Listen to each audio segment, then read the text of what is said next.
will start, Yeah.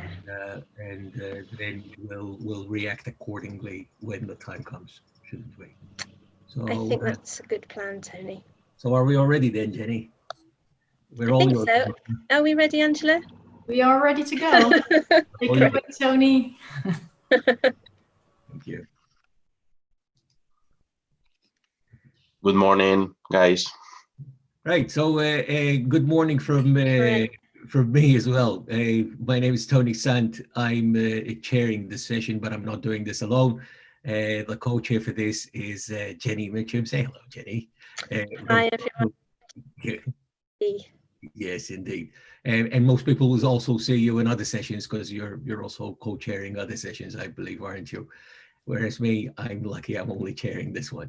So that's not, I'm presenting in the next one, so that's not too bad. I think we've got Linus with us now as well, so that's good. That's wonderful. And, Hi. And the other point to mention is that this is stream 3, so the best of digital preservation in 2020. This stream will remain open throughout the day, but of course there are other streams. You will be aware there are 2 other streams at this present moment, and for the next session there will actually be 4 streams. That's the only session that has 4 streams. We only say this so everyone's a bit oriented that they're in the right room and where they want to be. I think that's enough of an introduction from me at this point. We will be taking comments and questions at the end from everyone, as you would expect in a session like this. But the first, and we'll be doing that in about 50 minutes from now, I reckon. We'll start with 3 presentations which are related to each other in some way, but I'll let the first speaker do that, who is Joao Fernandez from CERN. Thank you, Joao. I'll leave it to you. Yes, thank you very much. Can you hear me? Yes, we can hear you. Okay, can you see the presentation? It's looking great. Okay, good, very good, good. So yes, thank you for the introduction, and thank you for pronouncing my name very correctly. It depends on the nationality and on the background to pronounce my name. So my name is Joao Fernandez from CERN. I'm a staff member at CERN. I'm coordinating the project called Archiva, and as Tony said, the presentation will be about the project, but then we also have some contributions from some of the partners of the project that will follow my presentation. In fact, 2 of them. So just to introduce what the project is and what the focus is. So we are set a project that is called a PCP, a pre-commercial procurement. What does it mean? We are not procuring solutions that are already available, but we are procuring R&D with commercial partners for data archiving and preservation solutions in this particular topic to be available over commercial cloud services. Okay, so we have a budget of 3.4 million euro for procurement, out of 4.8 for the total project. We start in 2019, and we have 3 years of 36 months of project until 2021. CERN, as I mentioned before, is the lead procurer and lead coordinator of the project. So the organization that is coordinating all the actions, and that is representing the other research organizations as well present. So we have 4 research organizations. These 4 research organizations are bringing different data sets and different funds in order to contribute for this joint R&D. Okay. The data sets are, of course, from HEP, from photoneutron, life sciences, and also astronomy, that represent these 4 different organizations. And then we have also 2 experts, Adestino and Trust IT, that are helping us setting up the project, essentially bringing expertise on requirement assessments, for example, or even promotion dissemination activities. That is the case of Trust IT. I have to say the 4 organizations that are present in this project, they have already been promoting actively fair and open data across their activity. I give you some examples there of the policies that are already in place on these organizations. You will have also my colleague Dirk talking about the open data policy for CERN. That will be one of the talks after the Archiva session. The project has been set on what we call the framework of the European Open Science Cloud. So the European Open Science Cloud is an initiative from the EC. The main objective is to create this federated environment where you'll have services and data for use and reuse. Okay, there are several projects across that are participating or that are contributing for the EOSC. Archive is one of them. We are contributing on at least three of the points that you see there in the slide. So open services for storage, analysis, and reuse of research data, having a pan-European approach and a pan-domain approach, let's say, or across scientific disciplines, and have different choices for these models of deployment of this kind of services, either on-prem or hybrid or based or cloud-based. So this EOSC legal entity is expected to be created by the end of 2020. And we expect that the archival services that are being developed in the context of the project will be available on what will be the future EOSC service catalog. So in four lines, let's say the role of archive in EOSC is to co-create between public research and commercial companies a set of sustainable and scalable services. These services will take care of the full research data management. So from the first point until the archiving and preservation on long term. Foster innovation by bringing these companies in and bringing what they are creating in the market already, having more than one solution, and be very much aligned with everything that is best practices and recognized standards in the activity. Together with this set of buyers that you saw, these four organizations, we have also something that is called the Early Adopters Program, and this is a way to engage and to onboard other organizations that might have the same requirements. We have currently 11, are growing to 15 at this point. These organizations were all listed as well as potential users and potential buyers of the services by the end of the project. And as you see, they represent other research domains.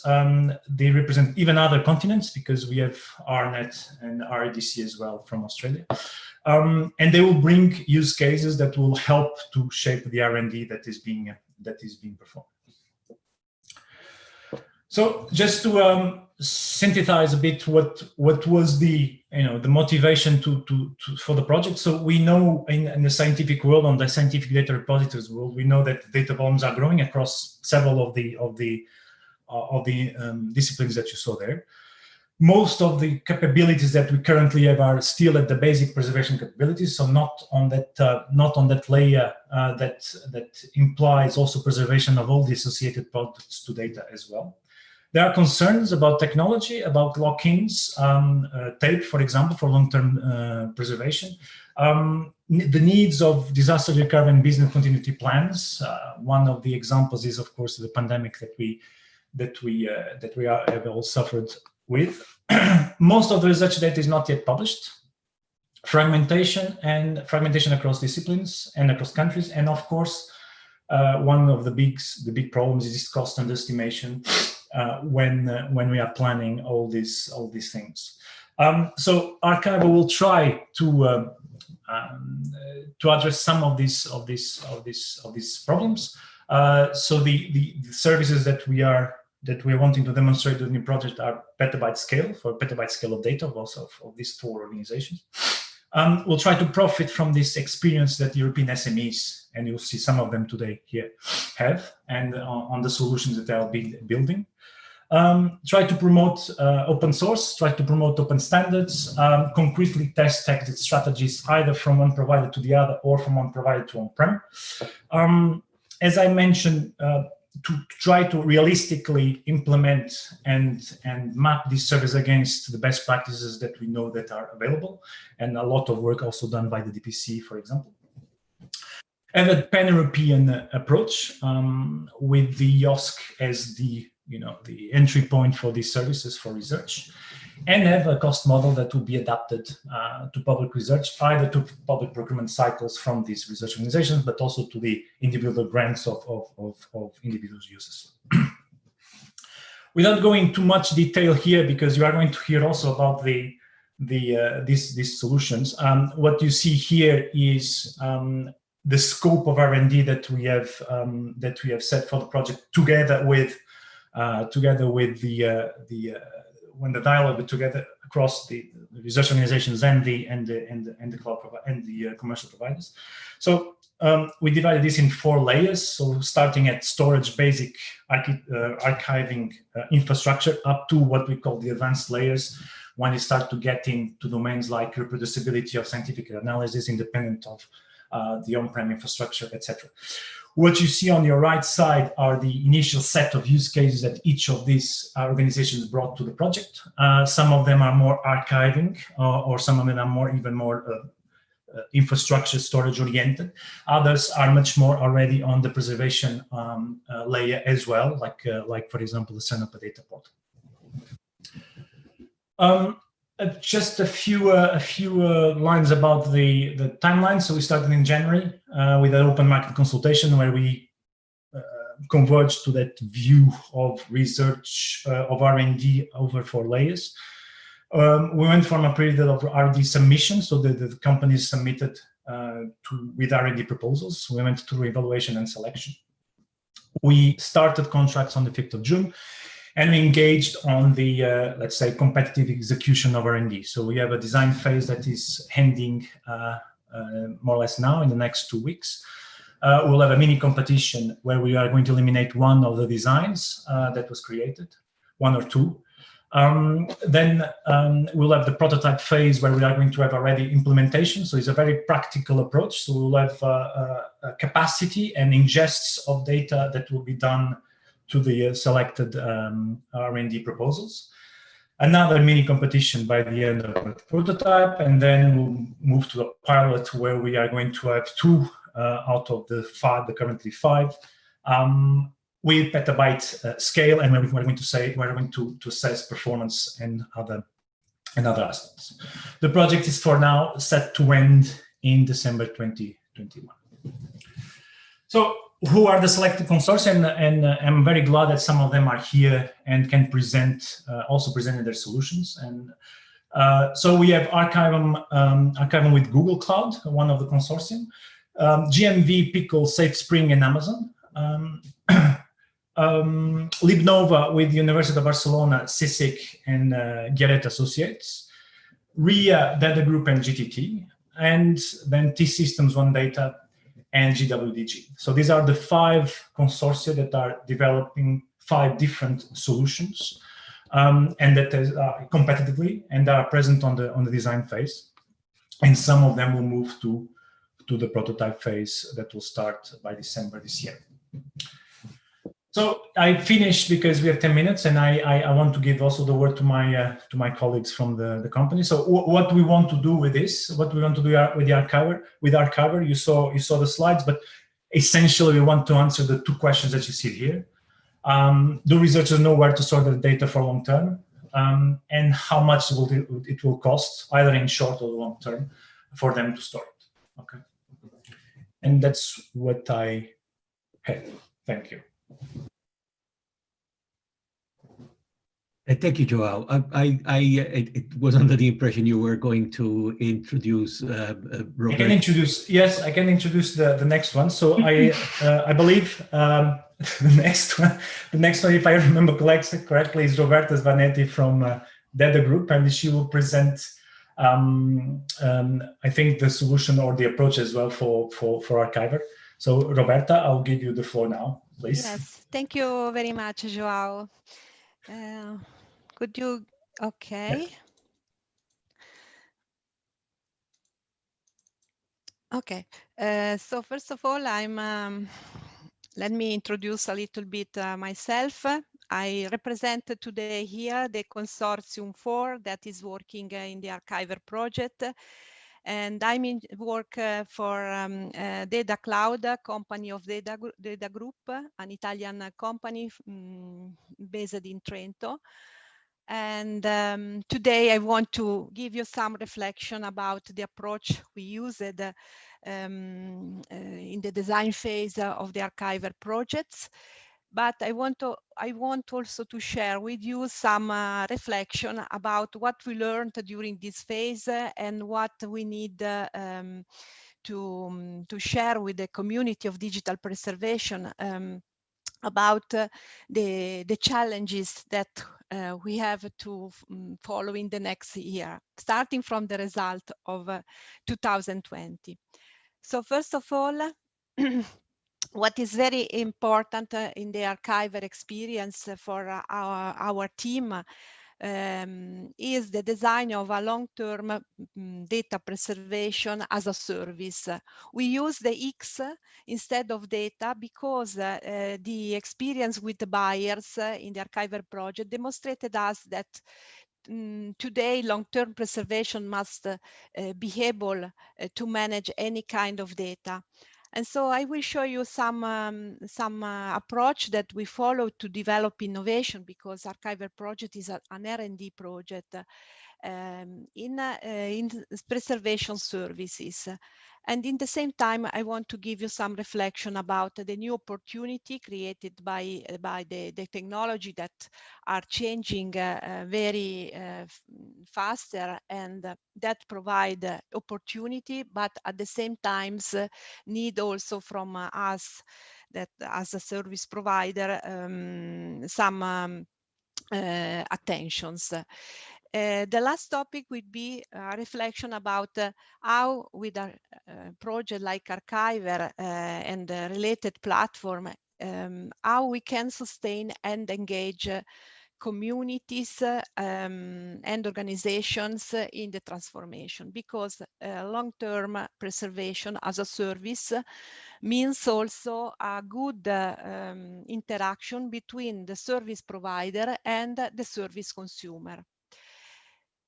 Here you can see our consortium, thanks to Ria, that today cannot be present, but we shared with GTT2 the approach.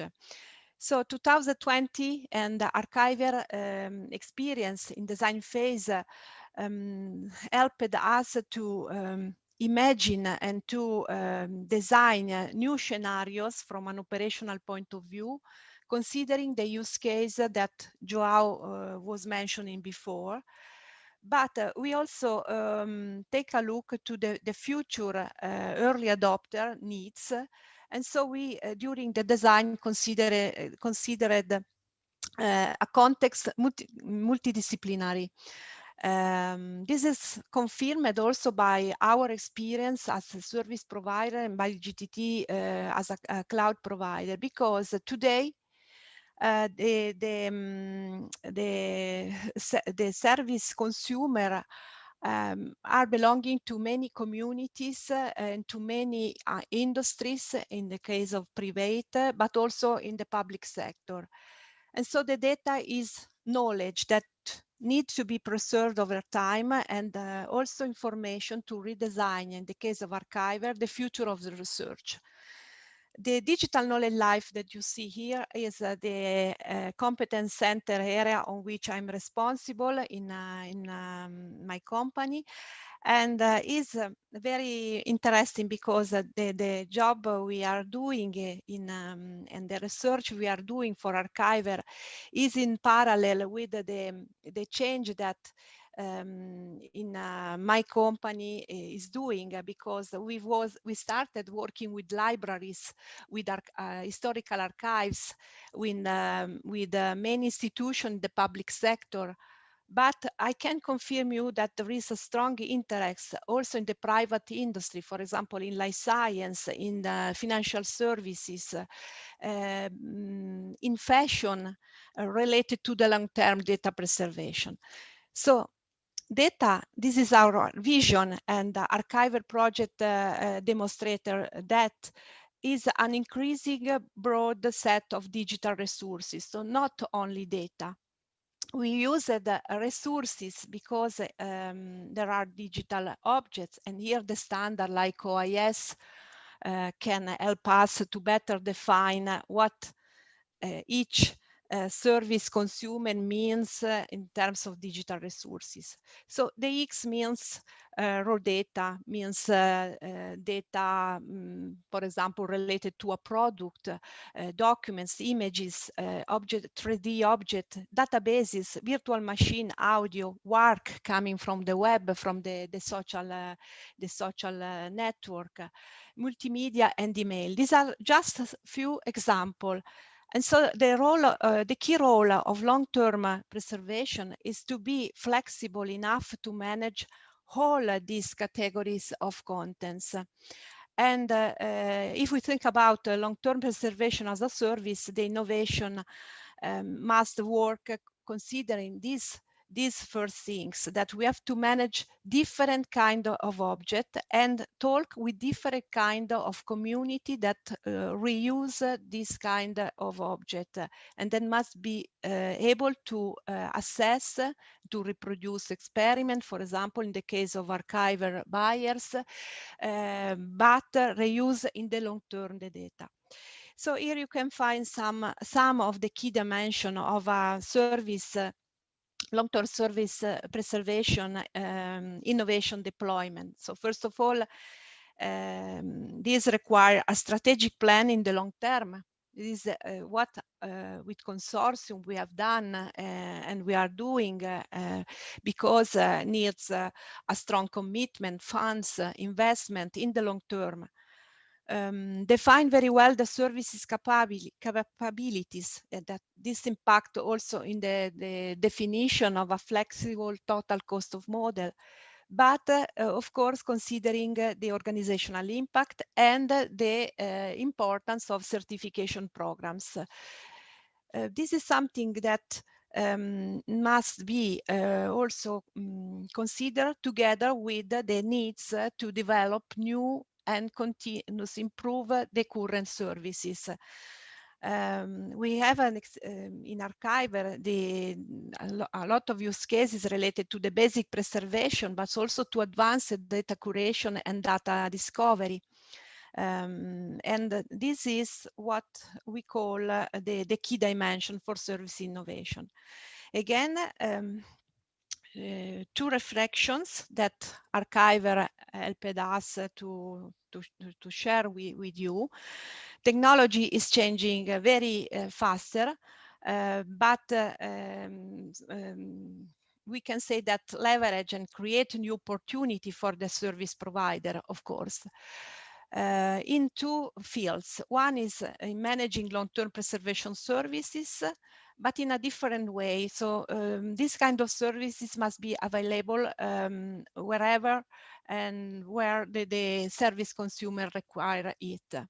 The second one is providing the right mix of IT and digital heritage skills, because we saw it during the Archiver project design phase that sometimes the service provider talk the language of IT. For example, in cloud, there is a specific language, but digital heritage for research, for libraries, for private or any institution requires specific skills. In the university, there are specific studies related to digital heritage, and we have on board on the team also young consultant with this kind of skills. This is very important because IT as an evolution, but at the same time, the right mix must help the provider to collect, move, and analyze data, providing support, a concrete support with innovative services to the data curation and to the data discovery. Again, the last reflection is about the organizations. We think that it's very important creating an effective engagement with the humans, depending on the role they have in a service like that. If they are producer, if they are archivist, data curator, or a member of a designated community, or a citizen in case of open data that are preserved and shared in the open market. What is important is extending the digital preservation culture in the service organization in collaboration with all the community again. And this, Joao mentioned it before, the open sources community for technologies, but not only. There are a lot of community with best practices related to digital preservation. One is DPC that must be involved and considered by during the evaluation of the impact on the organization. And of course, we have very good models that can help the service consumers and organization to change, because the transformation required by this kind of services need as impact very important. For example, if we consider private sectors in life science, we know that for this kind of company, also the EMA, the European agency, is working in order to defining the transformation that the digital will introduce on the clinical data and the impact on the clinical data, on the clinical trials and so on. So what we have to do as a mission is to create the own information model across the X life cycle. And so the services must be very flexible to be able to provide a commercial model, but at the same time to provide also this kind of flexibility. And the last topic is about roles and skills, because roles and skills are changing, and so there is in progress a cultural change. So this was my reflections, and that we bring together in the design phase of the Archiver solution that Joao mentioned and before. Thank you. Thank you, Roberta. Very nice presentation. Thank you very much. So I understand there will be some time for questions in the end, but now we should engage to the I think to the next presentation, that is from Matthew Addis from Archivum. Hi, Matthew. I hope you can hear me. Yep. Yes. Hi, Joe. Hi. So I was promoted to mini convener, and so I'm just introducing you and your solution. So Archivum, as I mentioned before, is also one of the solutions that is present on the Archiver project. So Matthew, before we went through the Archiver project in 10 minutes, then Roberta from RIA made a presentation about the solution of RIA, and now it's your turn. I'll give the floor to you. Thank you. Fantastic. Yep. And apologies for being late. I failed at the first hurdle and didn't keep an eye on which time zone I was in. Can you see my screen? I'm hopefully sharing yes, we can. Presentation. Fantastic. Right. Let me crack on with it straight away. So I'm going to talk about Archivum's joint solution with Google to Archiver. So digital preservation and scientific research at the petabyte scale and beyond. So Joao, I expect, talked about the 4 layers of Archiver. So just to recap, layer 1, well, that's large scale data archiving and long-term storage. Layer 2, well, that's digital preservation and trusted digital repository services. Layer 3, well, that's all about access to content. And then layer 4 at the top is the ability to run scientific applications against archived data sets. So the solution we're developing is being done in close collaboration with Google. So Google's platform already provides proven preservation for petabyte, well, proven storage for petabyte scale data sets. It's got gigabyte a second ingest rates, including over Géant. There's multiple options for data storage, including archiving. And you can run software applications on their platform, of course, So for example, scientific applications for processing big data sets. So that I think makes Google an ideal sort of cloud infrastructure on which to build an Archiver solution. And that's what we're doing. So Archivum provides the specialist digital preservation and archiving software solution, and that helps meet the requirements of OIS and Trusted Digital Repositories and Core Trust Seal and DPC RAM and so on, and all that sort of other standards and good practice. So it's the Archivum part that supports the ability to ingest, validate, organize, and manage content as it comes into an archive from a range of content sources on the left.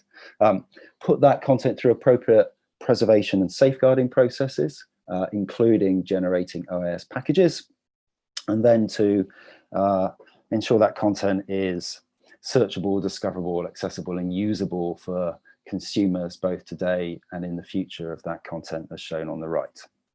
So together, that enables research organizations to reach their research data management objectives. For example, ensuring scientific data sets are findable, accessible, interoperable, and reusable. The approach that we're taking, it makes extensive use of open standards, open source, and open specifications. And that's really important in long-term data archiving and digital preservation. Because the requirement really for the data to outlive any system or environment that's used to support it. So open standards and specifications help support things like migrations and portability and exit strategies. This somewhat complicated diagram shows the overall Archivum and Google solution, so the full Archiver stack. I won't go into the details. The one thing I did want to note, it's more than just technical work. So it includes, for example, the total cost to service models and the ability to optimize costs against things like data volumes or access frequencies or data safety, the need for data processing and the need for different retention periods. And as I mentioned, we're paying a lot of attention to portability, interoperability, and exit strategies. So this is where we've got to at the moment. This is a screenshot of the dashboard of a demo system that we built for one of the Archiver buyers. And it shows nearly 3 terabytes of data ingested in just over 24 hours. And that includes replication, fixity checks, metadata processing, indexing, packaging, and more. But whilst that might be fast enough for many digital preservation archiving applications, this is still 100 times slower than the speeds needed in Archiver. So what we're really aiming for is processing of hundreds of terabytes a day in our ultimate solution. That sort of gives you an idea of the scale which Archiver is working at. And it's that scale, along with the way that scientific data needs to be processed and made accessible, that has a huge bearing on the approach that's needed. So data sets in Archiver are very domain specific, so astronomy or particle physics or genomics data. And each data or each domain has its own data formats and metadata schemas. And those are domain specific. They're also open and documented and widely used, and they've got open source tool support. So things like format obsolescence aren't such a worry, but that data still needs to be processed very carefully. So data sets as a whole, so metadata and data, remain complete and correct and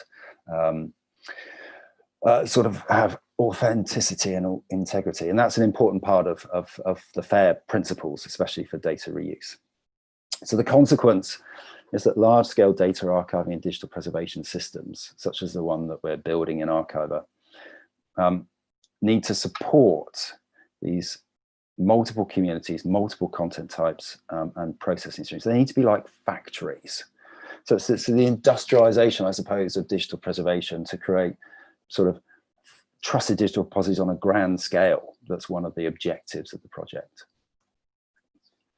And it's that factory approach and sort of a factory mindset, I suppose, that makes Archiver actually quite interesting. It's more than just the large data volumes.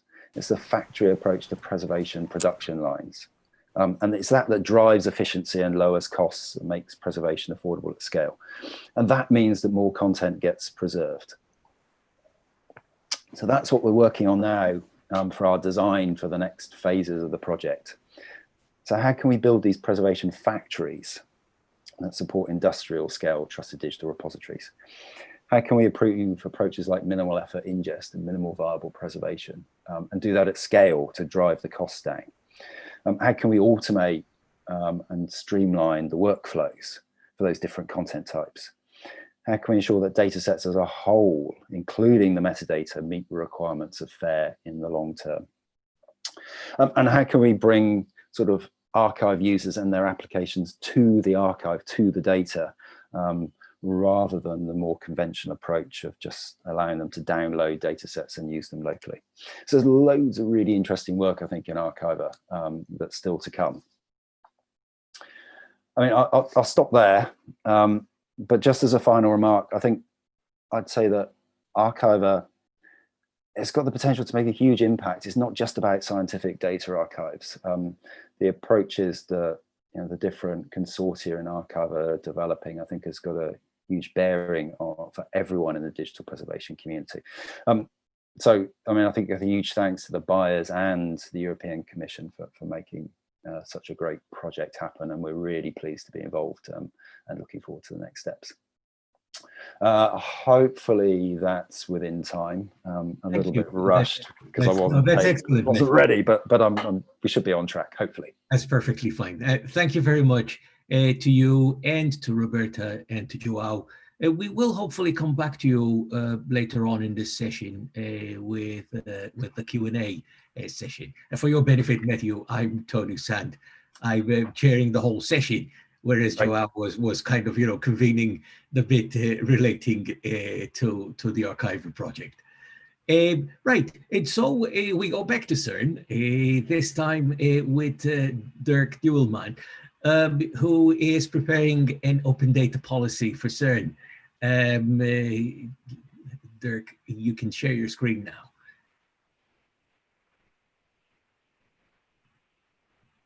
And the floor is all yours. Okay, thanks very much. Thanks very much, in fact, to invite me out here to still sunny Geneva for this event. This is the first time I'm attending IPRES, but I will focus on this very short presentation on a different part, basically on preparing a policy. And I have to admit that talking about a policy is kind of always boring, because I think in the beginning it's very hard to achieve. In the end, it seems obvious to everyone. So I will talk about two parts. Basically, how did we have to run the discussion in the community in order to achieve the policy, and which obstacles have been had to be circumvented on the way in order to get there. And just one word about myself. I'm actually an ex-physicist running a group in CERN IT, which is concerned with scientific collaboration. So we are discussing with all the LHC experiments and also other experiments. So if I should manage to advance my slides. Apologies. I think.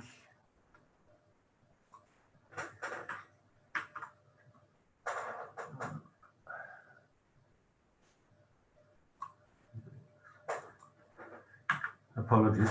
So just a little bit about our community, what makes it special and maybe well suited or not so well suited for this purpose we are talking about, open science. I would start by saying that actually our community, high energy physics, is actually since decades more or less forced to do open science because we are forced since basically several decades to share a lot of our environment. As you know, our accelerators are quite expensive infrastructures, and basically since the beginning of building large accelerators, several experiments were always forced to use the same accelerator infrastructure, and at the same time got used to share also similar software components among many larger scale collaborations. Within one collaboration, people are used to share their detector, the complex electronic device they have built to measure data. And of course, all of them are sharing data since they share the same data description, they share the knowledge about the data among many scientists in one collaboration. So openness and sharing was a required concept since very early on. On the other hand, I think these communities are actually quite large. These are thousands of contributors from hundreds of institutes, which tells you, as they are not part of a company or a specific one specific structure, that it can get hard to get agreement across this kind of community because they're coming from different backgrounds and with different funding lines and all the rest of it. Our projects since have very long lifetimes. So long means many decades, so definitely long with respect to any computing technology. So the only thing we know is we have to change and have to preserve our ability to get the same science quality also with changing technology in the back.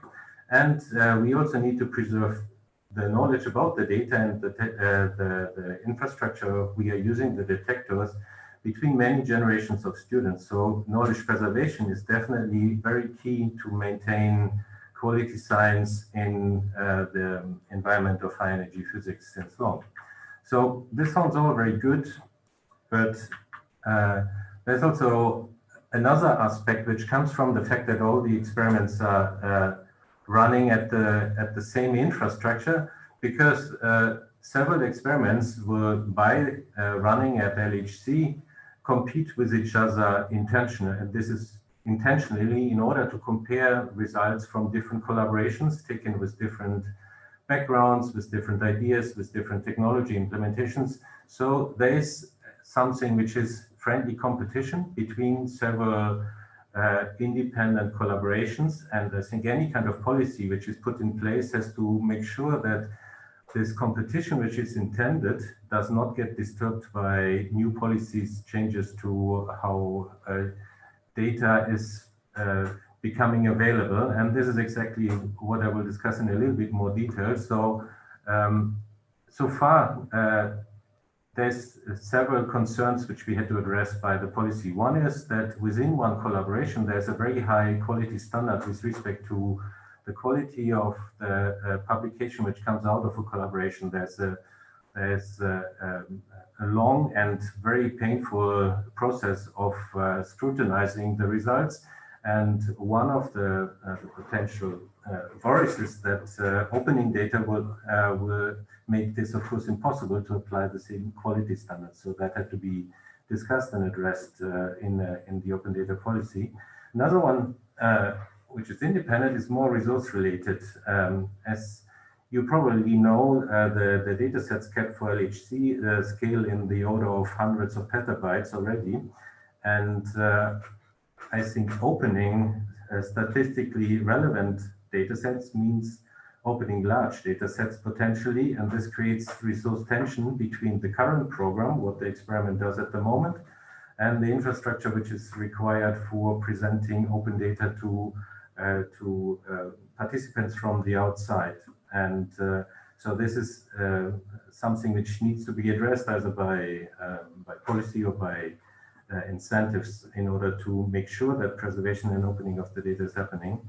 So also it has to be taken into account that the current collaborations function by allowing access to the data, by inviting institutes to be members of the collaboration and hence funding the collaboration. So we have to be very careful that opening the data is not actually penalizing this funding model for the collaborations. Otherwise, they would not be able to do the job they have been designed for. So access to resources here is more general. It's actually access to data, to the associated software, and to detector knowledge.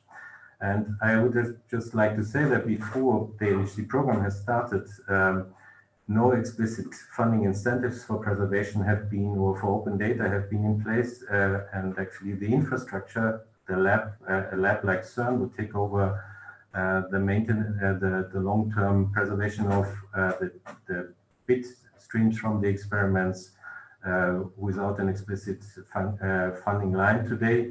I think all new projects are required by the funding agencies to preserve and open data, and so we want to talk back to the funding agencies about the support for this.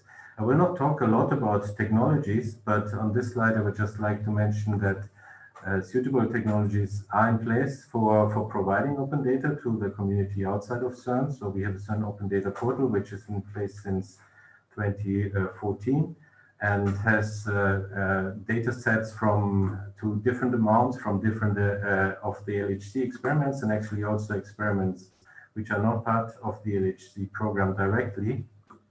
And I would just like to state here that if you go to the link which is below, you will find actually a bit more than 2 petabytes of data right now. So it's a significant amount, and the impact can also be measured in, for example, the number of publications which have been done referring to the data, and there's more than 20 publications alone just for one of the experiments, CMS, which showed with the impact this data can have. And I will only briefly flash another slide, which is referring to the CERN analysis portal.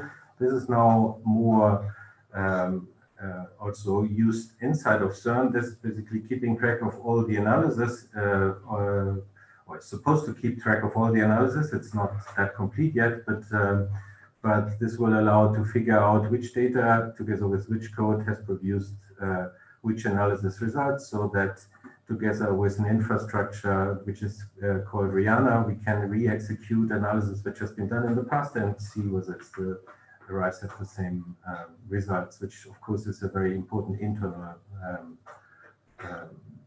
goal as well.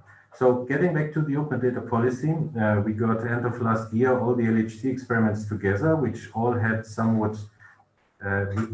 interest in open data, but had somewhat different approaches to it, different policies, and we collected all of them and made a proposal to the CERN Scientific Policy Committee to set up a working group initiated from the CERN director with the mandate to actually discuss a proposal for a global CERN open data policy, and this draft has been agreed by the working group in August and is at the moment with the LHC collaboration boards, which are the political parts of the large collaborations to be accepted. Two quick slides about you conclude, what please. is. Sorry? Can you conclude, please? Yes, I will conclude in 2 slides. So the 2 parts which had to be addressed is the level of data, and we agreed on which abstraction level of the data, which is actually up to level 3 in our terminology, petabytes a year. And we coupled this kind of open data releases to the timeline of the accelerator, which is shown here for the next 2 decades, and agreed on periodical releases soon after one of the run periods has ended for the open data to be present. And this brings me to the summary, which doesn't really have any new information with respect to my slides. So thanks a lot. Thank you very much, Dirk. There will be, of course, an opportunity for some questions, we hope, at the end. We are running slightly late because I haven't been too strict with time. I do realize that these are rather technical presentations and the details are very essential. And so we come to the final presenter. We have Linas Čepinskas from DANS, the Data Archiving and Network Services. And we'll be speaking about putting FAIR in practice, FAIR aware. So Linas, please share your screen with us, and Yes. you have 10 minutes to conclude. Thank you. Yes. Good morning, everyone. I'm uploading the screen, so hopefully it will work now.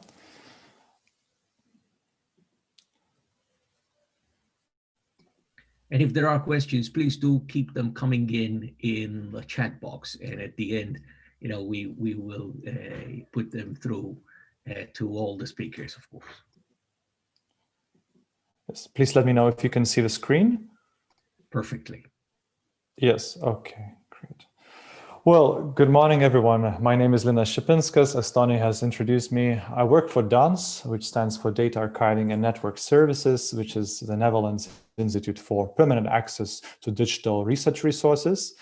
And I'm working in a project which is, well, taking place on a European scale and is called FAIRS FAIR. So one of the outputs of the project is the FAIRware tool that is aimed at researchers who work with data and produce data.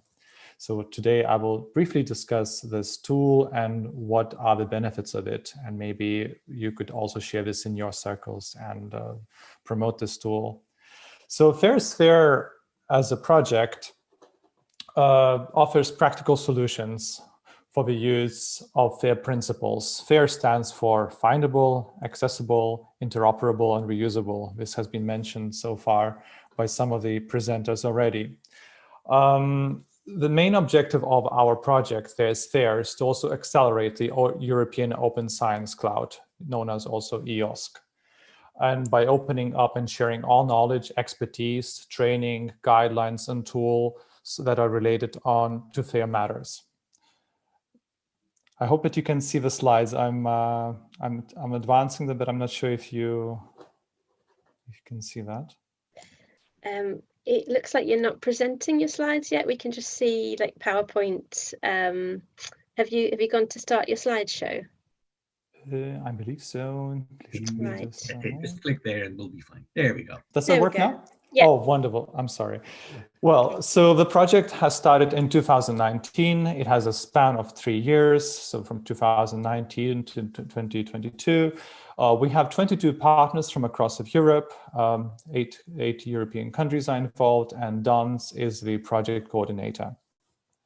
I'm working in the package 4, which is concerned with certification of digital trustworthy repositories and also making different tools to enable the uptake of FAIR principles. So briefly, the approach that we have taken, the European Commission Expert Group on FAIR Data has recommended in the past that assessment metrics on FAIR principles and tools for implementing such metrics must be developed and piloted to facilitate assessment of research data fairness by humans and machines. So our work started by conceptualizing these metrics. And we are now moving on building pilots to support FAIR assessments by both humans and machines. The metrics that we have designed are developed, well, they're basically also based on the RDA, Research Data Alliance FAIR Data Maturity Model Working Group work. And we have improved the design and evaluation following continuous consultations with different stakeholders of FAIRS FAIR. The different stakeholder groups that we are concerned in this project are research communities, of course, data service providers, standards bodies, and data stewards. There are 2 use cases that are important in this project. The first one is manual assessment that is targeting researchers and basically researchers prior to depositing their data in data repositories. And the second use case is automated assessment, which concerns data repositories and concerns post-depositing. So the first tool, the manual assessment, which is geared towards researchers, basically is aiming at raising awareness of the FAIR principles and also educating researchers on how to embrace these principles in their daily practice. And the second tool, geared towards data repositories, trustworthy digital repositories, makes sure that repositories conduct periodic assessment of published data sets and that these comply with FAIR principles. So what is this FAIRware tool? It's an online self-assessment tool that is practical. It's online. Anyone can access it with the internet connection. It's user-friendly. It's accessible. It uses the language that any researcher or person working the data can understand. It's also educational. It provides practical tips and guidance on how to use FAIR principles in sharing information, sharing data sets. and it can be used by both researchers and other people working with scientific research data. So for those interested in checking out this tool, the self-assessment tool, there's a link below that you can also check out at any time. We have conducted a beta testing for our online self-assessment tool, and so far the responses were very positive. 60% of testers found the tool very useful in raising awareness on FAIR principles. Most of the testers were researchers and research support staff. We also had some policymakers and publishers from across the world. And we had 17 different scientific domains that were covered in this testing phase. The majority of researchers and support staff coming from the social sciences, biological and medical research, and computer sciences.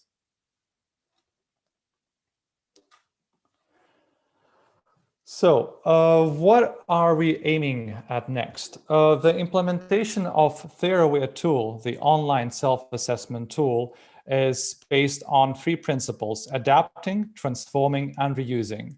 By adapting, we mean we adapt to the situation, the changing landscape of research data. By transforming, we mean we also take into account the feedback that we receive from our stakeholder groups, and we adjust the metrics that the tool's based on, and also the user interface, the language, and the guidance that accompany the tool. And the reuse. The purpose of the tool is to promote the reuse of research data. What is special about our TheorAware tool is that it will have a customizable source code that will enable digital repositories to use it to their benefit, and that will also be available online on a website such as GitHub, where people can simply download the software. We would kindly ask you to spread the word on the TheorAware tool and share it within your circles. We will also, at the same time, would like you to ask to share your thoughts and ideas on the FAIR data object assessment matrix that have been developed for a very continuous and iterative process. And there's a link underneath. And as I said, it's an iterative process. We're seeking to raise awareness on within scientific community on the FAIR principles and active use of them in daily practice. So if you have any questions or comments, feel free to approach me, send an email, or share your comments on the links provided on the last slide. Thank you. Thank you very much, Linus. So that brings us to the end of the presentation. The presentations, all of them for this session, really. And we do have about 8 minutes left for the questions. I see that there are questions already coming in the chat, and of course we invite you to put more in. You're of course also welcome to turn on your camera and speak your own question if you like. Jenny, I'll turn it over to you because I know you've been monitoring the questions coming in on the chat, haven't you? Yes, thanks, Tony. So there's just one question come in so far from Doug White. I don't know whether, Doug, you want to unmute and ask it yourself, or whether I should just go ahead and ask it for you. I'll give you a moment to decide. But in the meantime, everyone do please just either put your hand up if you want to ask a question, or add your questions to the chat. So Doug's question is to all of the speakers, I think, and he asks, do any of the speakers see a path to archiving data and transformative tools in a mechanism that supports being cited in publications, so having a DOI to the data and tools used? So I don't know if anyone wants to dive in and tackle that one. Do go ahead. I'm happy to dive in. I guess it depends what transformative tools mean. So do you mean tools used as part of the preservation and archiving process, or do you mean tools that are used, for example, to create or analyze or use the data? In either case, I think some of the challenges are around maintaining the ability to run those tools. So it's not just about the software itself, it's about the operating systems and the platforms that that you can run those tools upon. So I was going to say that there are things out there like Singularity or ReproZip or CodeOceans, which are platforms or solutions to capturing software tools in a way that enables you to continue to run those tools in the longer term. And indeed, for example, CERN do this already for their compact muon solenoid. There's a CMS VM which contains, you know, scientific applications that can analyze their data, and that's all bundled up. So if you can have a software repository and you can have a data repository, so the software contains the tools in a runnable form, the data repository contains the data that was produced or can be analyzed using those tools, then you can put DOIs and all of those things and link it together. So I think it is possible, but it's just a case of being careful about all the other stuff that you need to make the software run in the long term. Do any of the other speakers have any thoughts on that one that they'd like to share? So thanks for that, Matthew. I want to share. Oh, sorry. Maybe just to respond what has just been said. I think it's not only the CMS, which is looking at containerized infrastructures to keep the software environment. That's actually shared by all the current experiments at LHC. And just to refer directly to the DOI question, yes, that the idea is basically to have with every open data release a DOI, which is uniquely referring to that release. I can share with you just one experience we had with the DOI. As you know, in the historical archive, for example, each object that is managed in the long-term in the digital preservation system or long-term archiving preservation, the archive needs to have a link with a DOI, a persistent identifier on each object that can be a publication or can be an historical material that the archive manage. So long-term data preservation platform has inside the capability to integrate the persistent identifier and belonging to the different services that are today, for example, Handle, DOI, and others. I think that thinking about the long-term preservation as a service, the challenge that must be managed is that you have a lot of service potential institution that use the service. So you have to find a way to manage the different kind that today in the world and in Europe, the different kind of DOI services. For example, I think that one of the next job that will be done, and we have seen in some evaluation from the Commission Europe, will be also to standardize this part, because today is difficult because there are different services, different repositories on which you can create your the handle between your long-term preservation services. And so this is not so easy to manage in a commercialized service. It can be done, but is something that will require a specific architecture. I don't know if I once answer to the question well.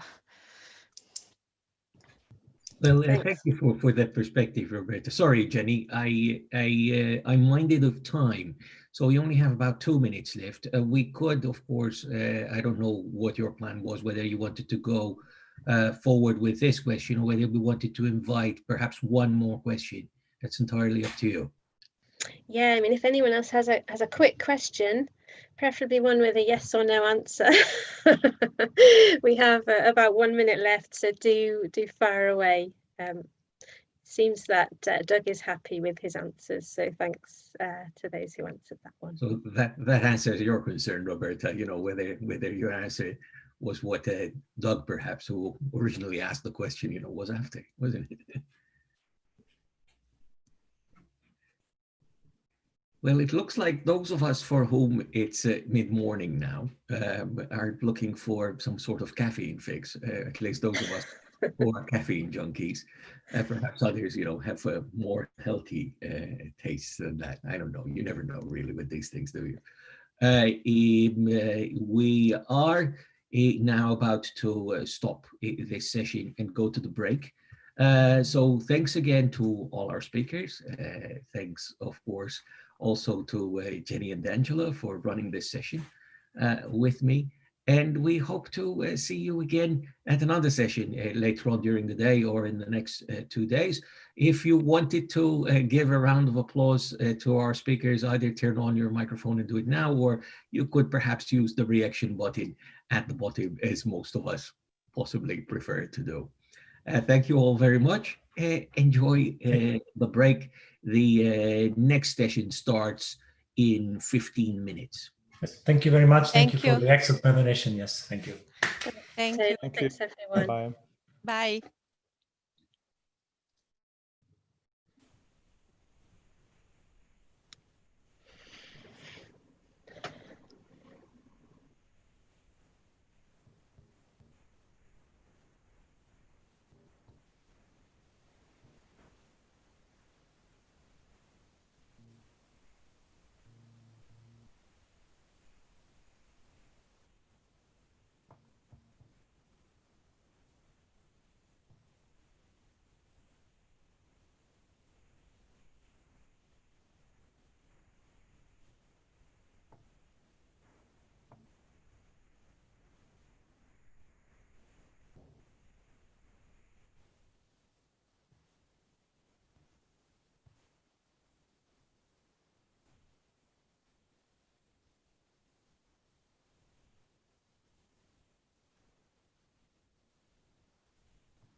I see Ellie.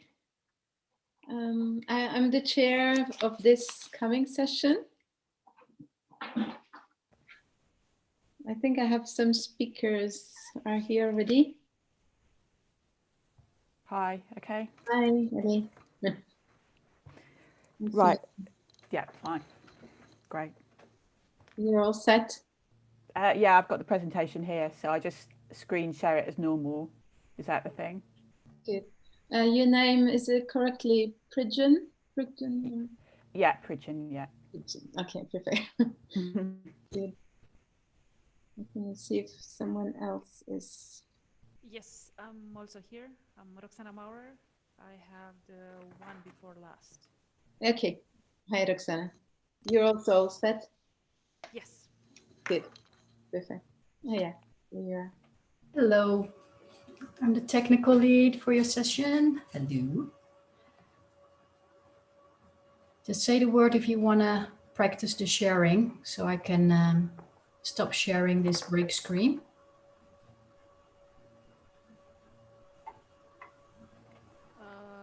Yes, I can try.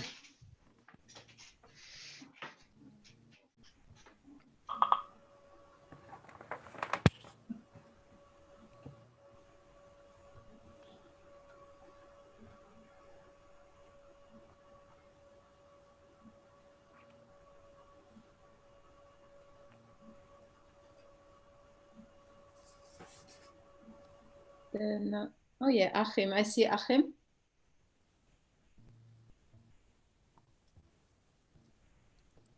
You're also one of the speakers in our session. You're also all set. Your microphone is muted. Okay. And Alex, I see Alex as well. Alex May. Oh, yeah. Hi. How you doing? Fine, thank you. You're also all set. Yep, all good already. Okay.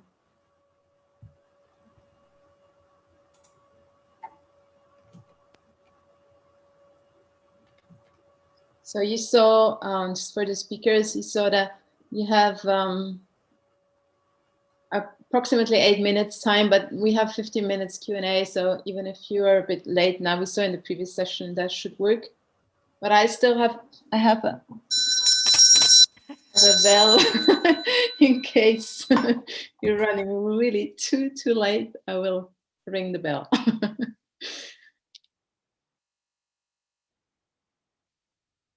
Great. So don't get scared if you hear funny noise.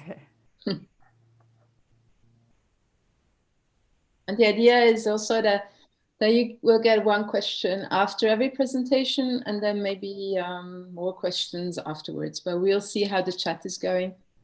Chats have been quite silent or not so busy Okay. in this first session, but we'll see. Okay. Hello, Barbara. Hello, Angela. Hello. Hello. Nice to see you. Yeah. Nice background. Where are you? Ah, that's Cologne. Yeah, it looks better like the wall of the room I'm sitting in.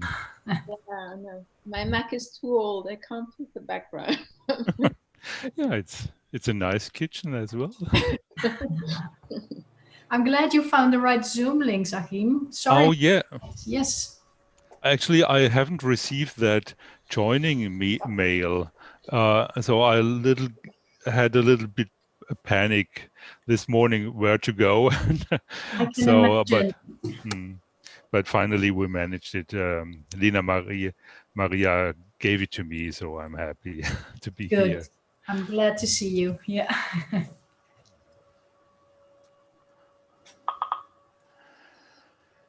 So.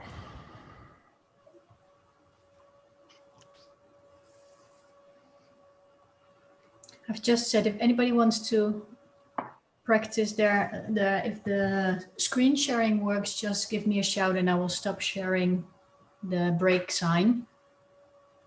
Okay, I would like to try. Yeah, I'll stop sharing then now. There we go.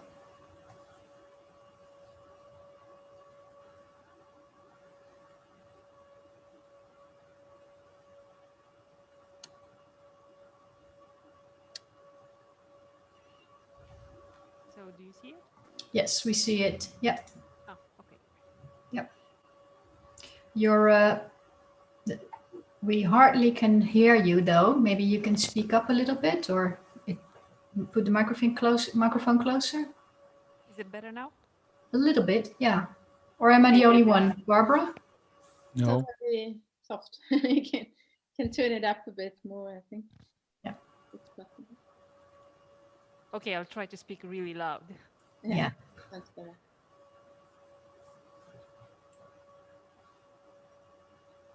I think I'm still missing one speaker. She is Gael. Gael, are you there? No.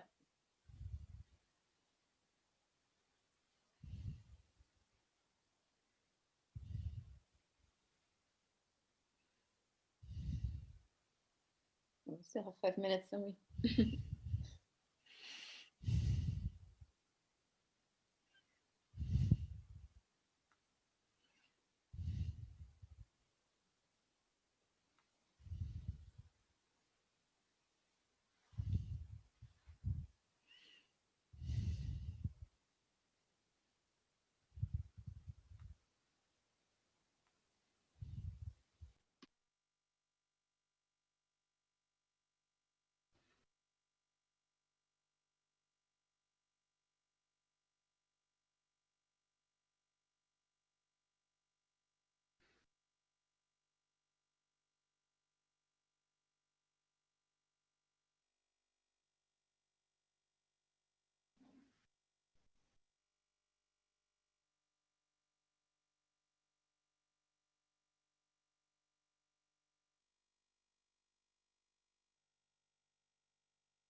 Oh yes, now I can see Gael. You joined us. Yes, hi. Hi. You're also all set? Your presentation, everything fine? Sorry, I can't hear you really well. Are you? Okay. Can everybody not hear me, or is it just? It's very soft. I mean, just your voice is really soft, and there is also some background noise. Yeah, maybe there are many microphones on, so there will be all. The noise is not from me. Yeah, you will ask in a minute if everybody will turn off their cameras and microphones, right, Barbara? Yeah, but can you hear me well, or is it? I can. Okay.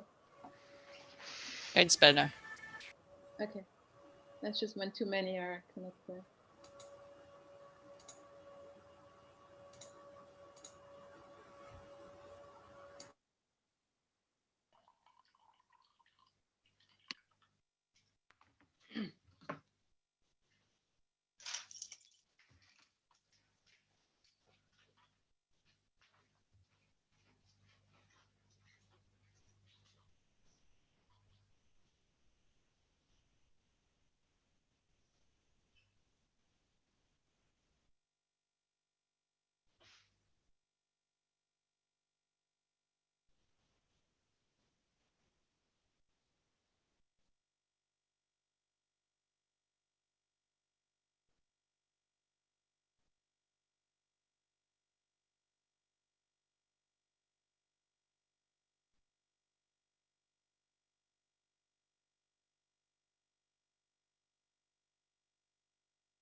See, how about one? I should leave here at.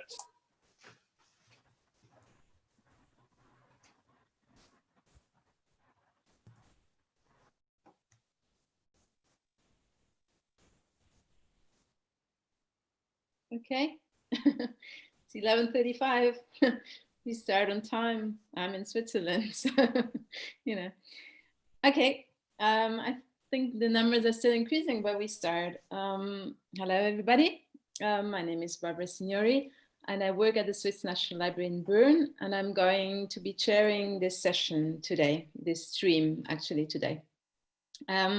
With me there is Angela, who is the tech lead for this stream, and there is Amy from DPC, who is the co-chair.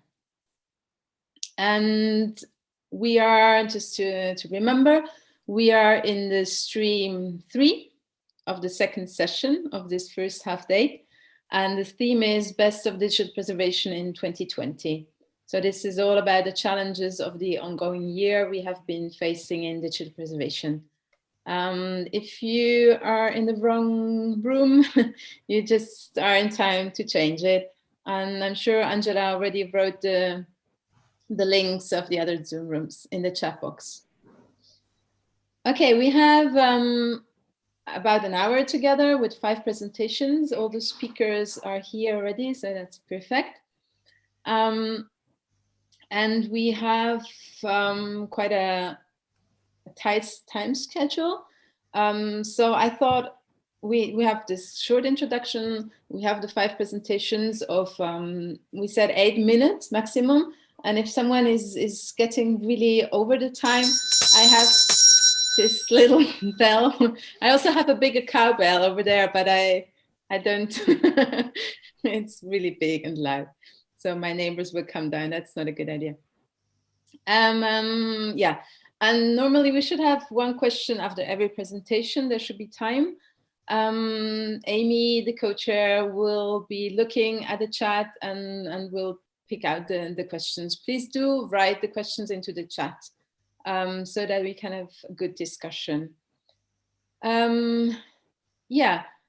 And one thing I also have to remember are the collaborative notes. There should also be links you have seen before already. So please also write your notes there. I think that's all I had to say.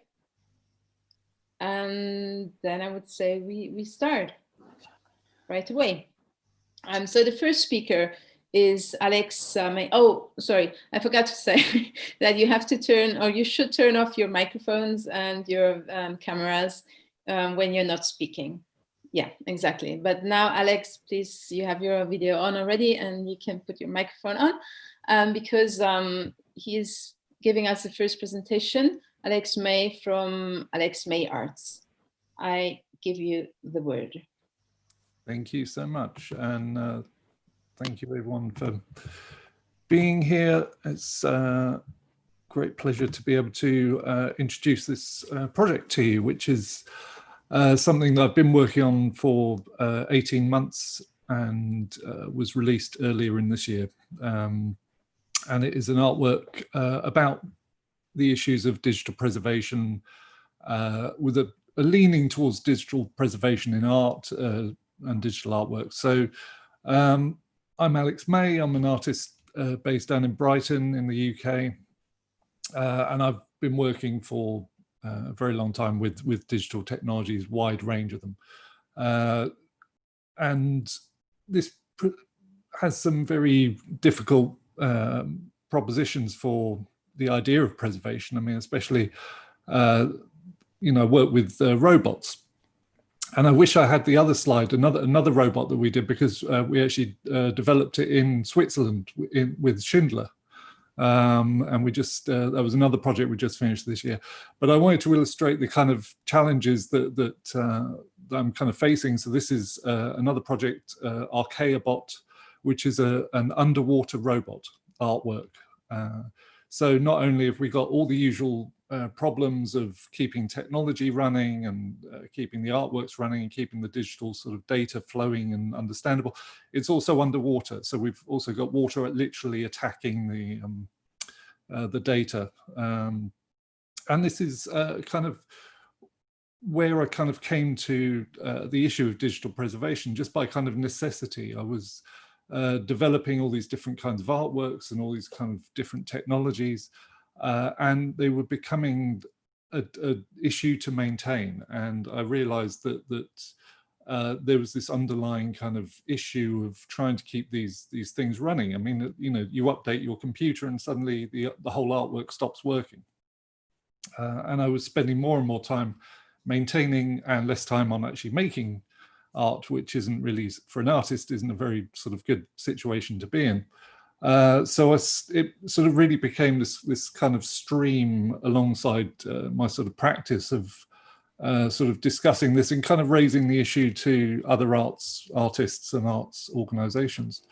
I did a big talk in Bucharest in 2014, which was about digital preservation and kind of my thinking sort of back then. So it's really sort of been a major component of what I'm doing. I also started developing this open source visual programming system called Fujio, which is a platform for creating digital artworks, for experimentation, for creative practice without the need for writing code. But it had many, many principles of digital preservation sort of built in. So everything's very modular and it's all open source, everything's on GitHub. The idea being that things could be swapped in and out, and including software and hardware. Because often with digital artworks, you're not just talking about data and you're not just talking about software, you talk about hardware sensors as well. So if you've got something like the Microsoft Kinect, which was a very popular camera for digital artworks because it offered a really good interaction model where you could detect people, they've stopped making that. And so all the artworks that depend on that are now in sort of danger of, sort of disappearing. And it's not even a sort of fully accepted thing that we should save digital art. Some people sort of, this was from a big discussion I was having on Facebook just last week. And some people were saying, that art is inherently temporary and that, we shouldn't preserve it and it should just sort of disappear, or we should document it and then let it go. Or as one artist put it, embrace death, make it a performance. Which was, no, I'm not sure if that's a a proper way of doing it, but it's a nice sentiment. This was a major artwork that I did, which was up in London. It's a sort of big digital video sculpture, and this has just been taken off show and actually decommissioned. And this was so I've actually sort of facing this issue of digital preservation. Front on in my own practice. What I've done with this is to actually create this sort of virtual experience where you can see the artwork in a video form, though the physical thing is now destroyed. And that has lots of conversations to that I haven't got time to go into here, but it's a sort of interesting process to go through on a sort of personal level. So the artwork, A Mirror for Remembering, it was made from an open call from Tunbridge Wells Borough Council. They a very traditional sort of museum, lots of glass cases and objects and things in cases, and they had just got a lot of funding to completely sort of redo the whole thing, and they were going to be closed for several years. And they wanted to do a series of art commissions and various projects. And so they were looking for somebody to, or an artist to work with the sort of digital preservation side. And I was lucky enough to be selected. And we set off on this journey together about sort of trying to make an artwork that would convey some of these issues around digital preservation and the preservation of our digital culture, and why this is important and why we should do it. And people just kind of don't think about it. This proved very challenging in many ways, like to create an artwork that was kind of platform agnostic, but I didn't want to do something that was so simple like just produce a video. I wanted to do something that sort of spoke of the technology at the time. So it ends up being a virtual reality 360 3D video experience that doesn't need to be viewed on a particular headset. It can be viewed on Google Glasses and stuff. It was being taken into the museum's collection, so it's their first digital asset. Could be accessed in many different ways, and again, I don't have time to talk about that now. Does it give people motion sickness, and it's making clear the difference between digital preservation of physical objects and native digital artifacts. Although I used scanned objects from their collection as metaphor for the many issues. So just to give you a sort of quick flavor of it, this is the sort of opening scene where you're in Plato's cave, basically, and there's this big iguanodon bone that's embedded in the back wall.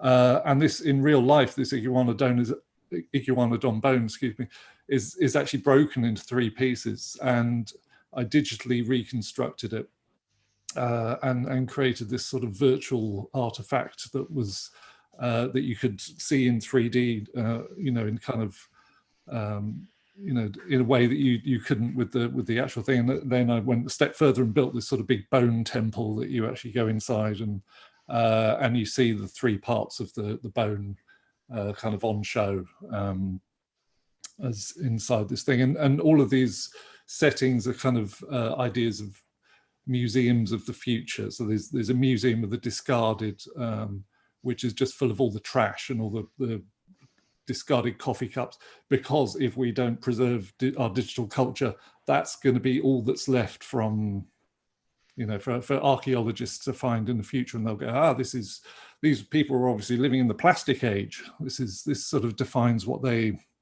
where they were at, you know. So, and another one was if anyone's familiar with Subbuteo, the game, it was invented in Tunbridge Wells. So there's these little sort of plastic football figures, very difficult to 3D scan, and the actual scan turned out very corrupted. And but I used those corrupted figures as a kind of metaphor for the spread of false information, so that once these things are sort of out in the world, they proliferate and spread, and you know, so we have a sort of duty of care for the sort of sanctity of data and the preservation of, you know, what is, you know, kind of true, or you know, it's basically culture is whatever survives, and that is kind of my sort of core message for the work. So we did have a chance to do some public engagement very early on in the year, and Tunbridge Wells were brilliant at sort of kind of, you know, working with different groups to do that. And then of course the pandemic occurred, and everything got locked down, and we can't use VR, we can't share VR headsets because that doesn't seem like a very sanitary thing to do. So it's been a really interesting proposition that we've now created this artwork that can't necessarily be publicly displayed, because also most of the galleries and things are shut. So how, you know, this is kind of part of the sort of preservation issue, is like how do these things get you know, sent out to the people who need to see them. That's I hear the bell. So that's details of the commission. There's a website for the project. That's my website, and you can find me on social media and things. Thank you very much. Thank you, Alex. Do we have a quick question for Alex? Is there something in the chat, Amy? Nothing in the chat, but if you do have a question, feel free to unmute or use the raise hand feature. Yeah, exactly. So does someone have a question that he or she wants to ask Alex directly? Do you see any hands raising, Alex, Amy? Okay. I guess not, but if one does come up, do pop it in the chat box and we can pick it up. Yeah, actually, I have a quick question. Thank you, Alex, for this interesting talk. And I wonder just, we have this with librarians, you know, that our profession is changing now with the digital preservation because, you know, books are digital, etc. So it's actually the same for artists, isn't it? That, yeah, so it's completely different profession as well. And you have to have, so it's actually interesting that the artist has, like you say, the digital preservation already in mind when he creates a digital artifact. What very, very few artists do, and Yeah. this was the thing that really struck me, was nobody talks about it, and nobody, you know, it's seen as the job of the conservator, and it's but my kind of argument is, you know, we've got all these tools, we've got all this sort of open source you know, amazing software tools, like the stuff I would have just dreamed of, you know, years ago. And none of it is being focused on the preservation. So it's all kind of, you make something and then a couple of years down the line, it's gone. You know, everything that was built on Microsoft Macromedia Flash, you know, it's gone. And this is no way to sort of preserve our culture, you know. So this is this is where I sort of beat my fists and try and do all these talks and sort of raise the awareness that that, you know, we need, digital is so transient, and this is the difference. If I make something in stone, there's a good chance that it will have a life, you know. But if I make something digital, it's so transient that it can just disappear in an instant. And we, you know, so as practitioners, we need to make an effort to, if we're interested in doing that, an effort to preserve our own work. Yeah, yeah. And then here you are in the right community. So that's good. Exactly. That's why I'm so happy to be here. We're glad to have you here. Thank you. Okay, then we go to Ellie Pridgeon from the Imperial War Museum. She's our second speaker, and I give you the word, Ellie, and please introduce yourself also quickly. Hi, I hope everyone can hear me. I'm Ellie. I have been working at the Imperial War Museum as a consultant archivist for 3 years on the 1418 Now project that I'm going to talk about. Since submitting this paper, we've actually just completed the project in the last couple of weeks. So I'm going to talk to you a little bit about what we've been doing in terms of digital preservation and capturing, talk a little bit about the web recorder tool that we've been using as well. I hope everybody can see my screen okay. Right, so the 1418 Now project, I'll just give you a little bit of an overview of this to start off with. So 1418 Now was the UK's official arts programme for the First World War centenary, funded by the Department of Culture, Media and Sport, the National Lottery Heritage Fund, the Art Fund, and other funders as well. And the website is still live, even though the project has finished, and you can view extensive material there. So inspired by the period 1914 to 1918, 1418 Now worked with arts and heritage partners across the UK to commission new pieces from 420 contemporary artists, musicians, etc. And there were 107 of these projects in total. Now, some of these projects became quite high profile. So probably the most famous is the Poppies. Sorry to interrupt. I think that some people aren't able to see your screen. So in the share, is it showing that you're sharing the screen right now? Oh, wait a sec. Let me go back and try it again. Yeah, I'll try it again. I'm not sure what's going on. Okay, right. This might be better. Yes. Is that? Can you see it now? Yes. Now we can. Okay. Sorry, I thought I was probably doing something wrong because I couldn't see the images of me or anyone else. So that's why. Okay, right. So, okay. So we've got the. Hopefully, you can see the images now. We have the Poppies, the Wave and Weeping Window, which started at the Tower of London and finished at the Imperial War Museum in 2018. We have Peter Jackson's film They Shall Not Grow Old, which was digitally remastered material from the BBC and the Imperial War Museum. Danny Boyle's Pages of the Sea, where images of First World War soldiers were created on the beach and then washed away by the tide. So essentially, I'll just give you a very quick overview of what we've done in terms of cataloguing and also web archiving as well. So the challenges were major. We had tens of thousands, actually, probably about 40 or 50,000 digital records to appraise and catalogue in about 2 years. This was an issue as we had to we had to essentially catalogue them at item level for various different reasons. And our team was relatively small. They all consist of consultant archivists, as you can see the team which is listed there.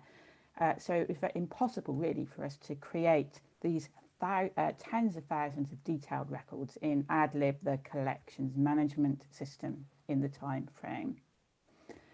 So what we did was we used Treesize Professional, the semi-automation cataloging process,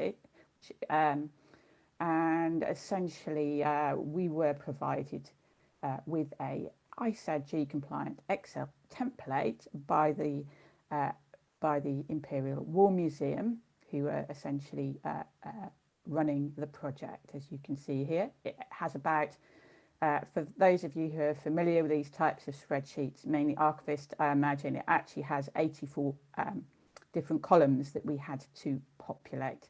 So for each individual item, the collection consists largely of photographs and videos, but also administrative records relating to the various projects.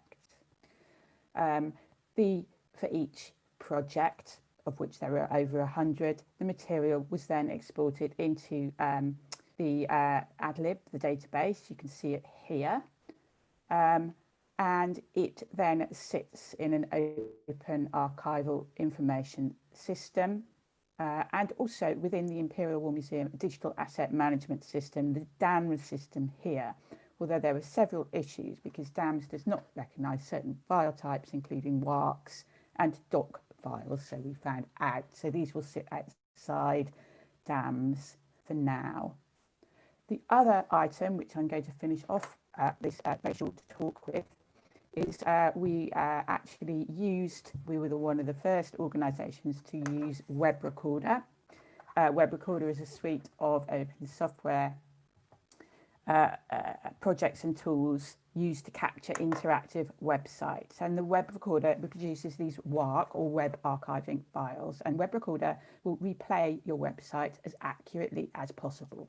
And it is downloadable and free, in fact, from GitHub. You can see the link here. We used for the project Web Recorder for the website for the 10 project microsites. So for example, the Poppies had its own websites, Twitter, Instagram, and also YouTube as well. And the web capture was carried out by consultant Lisa Halls, who did a brilliant job, I have to say, and he's actually talking about the project at another conference as we speak. So to tie up then, there were several issues. There were a lot of issues about Web Recorder. The main issue with using Web Recorder is that the 1480 now does not hold the copyright for some of the captured materials. For example, other people's tweets about the project, and also the Twitter feed on its own website. Although Web Recorder allows us to create a preservation copy, which means the copying itself is permitted, it means that it actually means that the copies will not be accessible online due to copyright restrictions. So unfortunately for now, it will only be available through the British Library Web Archiving Service and only on site for the moment, due to the copyright restrictions in that captured material. We're currently negotiating with the British Library about the possibility of providing online access to this material in the future. So I hope that gives you a little bit of an overview of what we've been doing in terms of digital preservation, and my contact details are there, and also my consultant archivist website, and also my Twitter handle as well. Okay, thank you. Thank you, Ellie. Do we have any questions for Ellie? None in the chat box, but I guess open the floor again if anybody wanted to unmute and ask.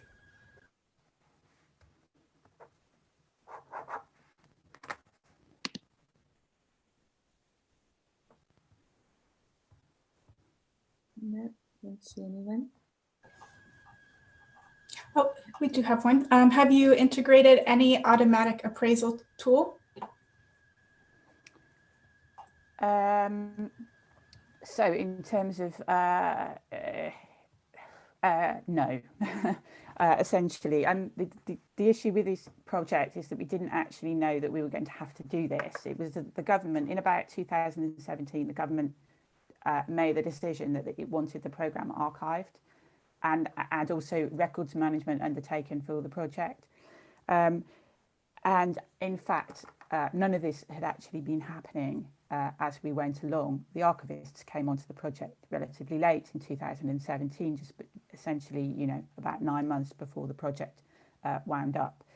So essentially, we did not have any access to those type of tools at all.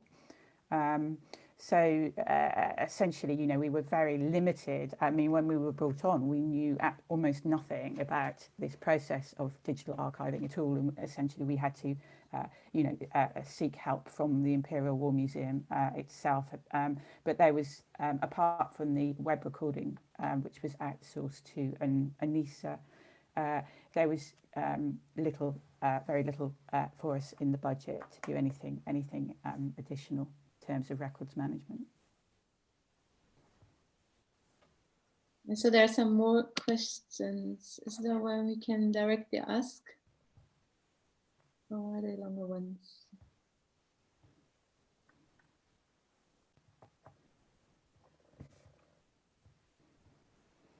Well, maybe this one. Can the Twitter data be made available in an anonymous format? Do you know that? Which particular data? Sorry? Which data, sorry? Which data? Oh, Twitter. Oh, right. I see. Sorry, I hadn't read that properly. One of the projects we're here because we're here was a project commissioned by the artist Jeremy Deller, and essentially the project was focused around Twitter feed, essentially, of other people. So it kind of, you know, communal and community Twitter feeds, of which there are literally, you know, we're talking tens of thousands of people, probably more, tweeting about this project over just one day. So unfortunately, there's so much, and this is the issue with this project, it's so big and it's so huge, that is something which simply there was not time to do that. We couldn't make any decisions essentially about you know, looking at each individual Twitter. It would probably be fine if we had, you know, say 100 relevant tweets, for instance. We would probably have been able to do that, but it's just, you know, it's just too much data. Okay, thank you, Ellie.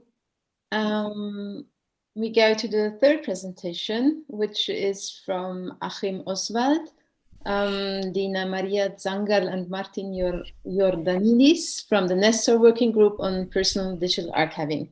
And Achim is with us today. Give you the word. Yeah, I'd like to share the screen.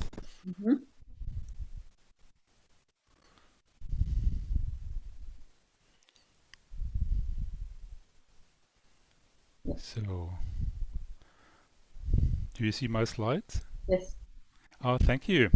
Yeah, actually, Lina Maria and Martin are also with us here in the audience. Thank you very much for giving the chance to present our new website, meindigitales-archiv.de.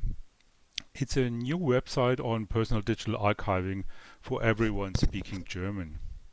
Lina Maria Zangerl is working at the Literary Archive of the University of Salzburg, and Martin Jordanidis is working with the HBZ Service Center for University Libraries in Cologne, Germany. And I myself also from Cologne, Germany, Technical University Cologne, Institute of Information Science.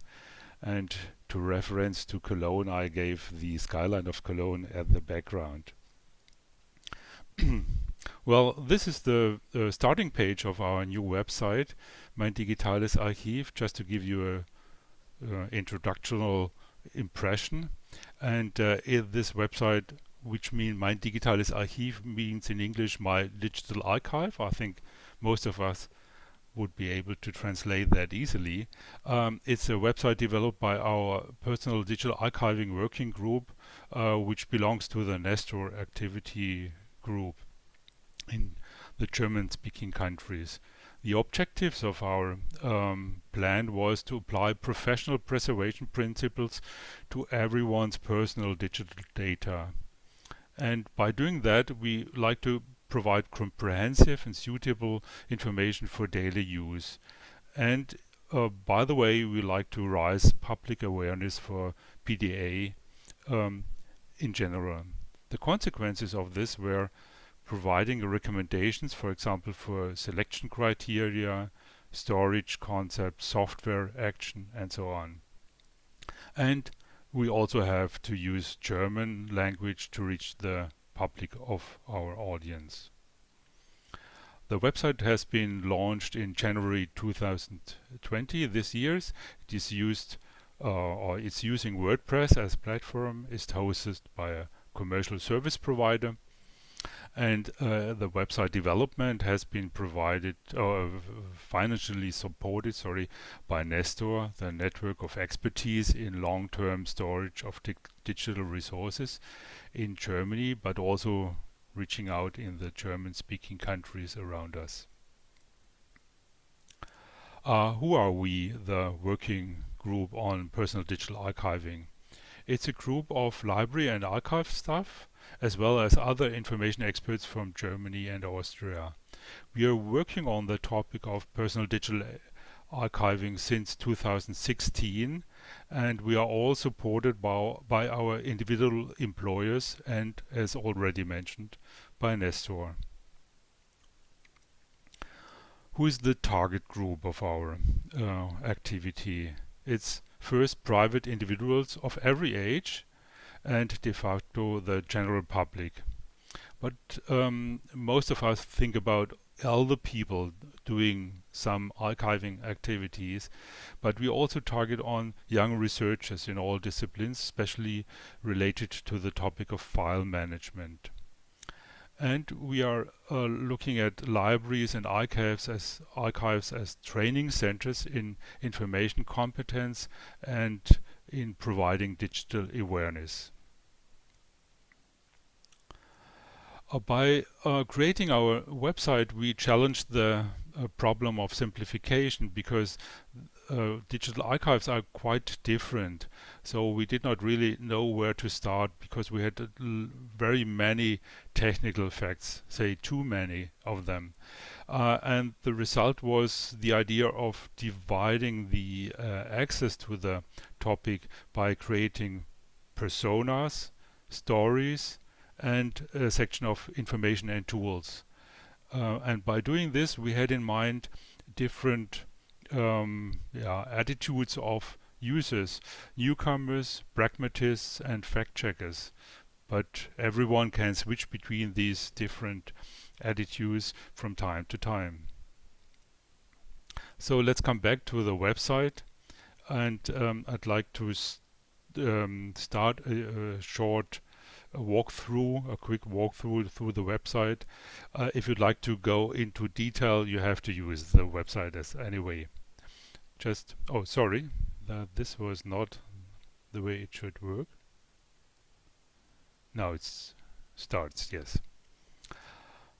We leave the slider and you get an overview on the personas we created.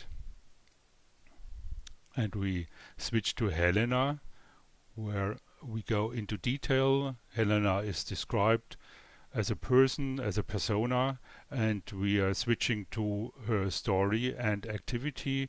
She is saving audio data of her podcast, and there is a list of activities she can or she should realize. Now we switch to the information and tools section, who is providing fact information. We're back, sliding down to further activities, and there is a reference to other possible activities or similar stories which are provided. Now you have a few on the stories. There are different stories already, but we are going on to create new ones as well. And the same by InfoSend tool. And again, we switch to the file management section and the information area.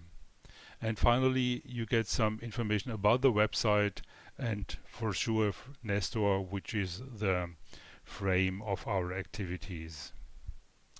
Just to calm a little bit down by the presentation, just to give you again a view on the stories, that you have the chance, if you are familiar with German, to read what kind of stories are presented. For example, website archiving, how to do that, or how we can save social media information. And here an overview on the information and tools section, where we dived into the area of file management, for example, but there is also information about file formats, metadata, using passwords, how to create passwords or good passwords and things like that. So this all is available also on mobile phones or mobile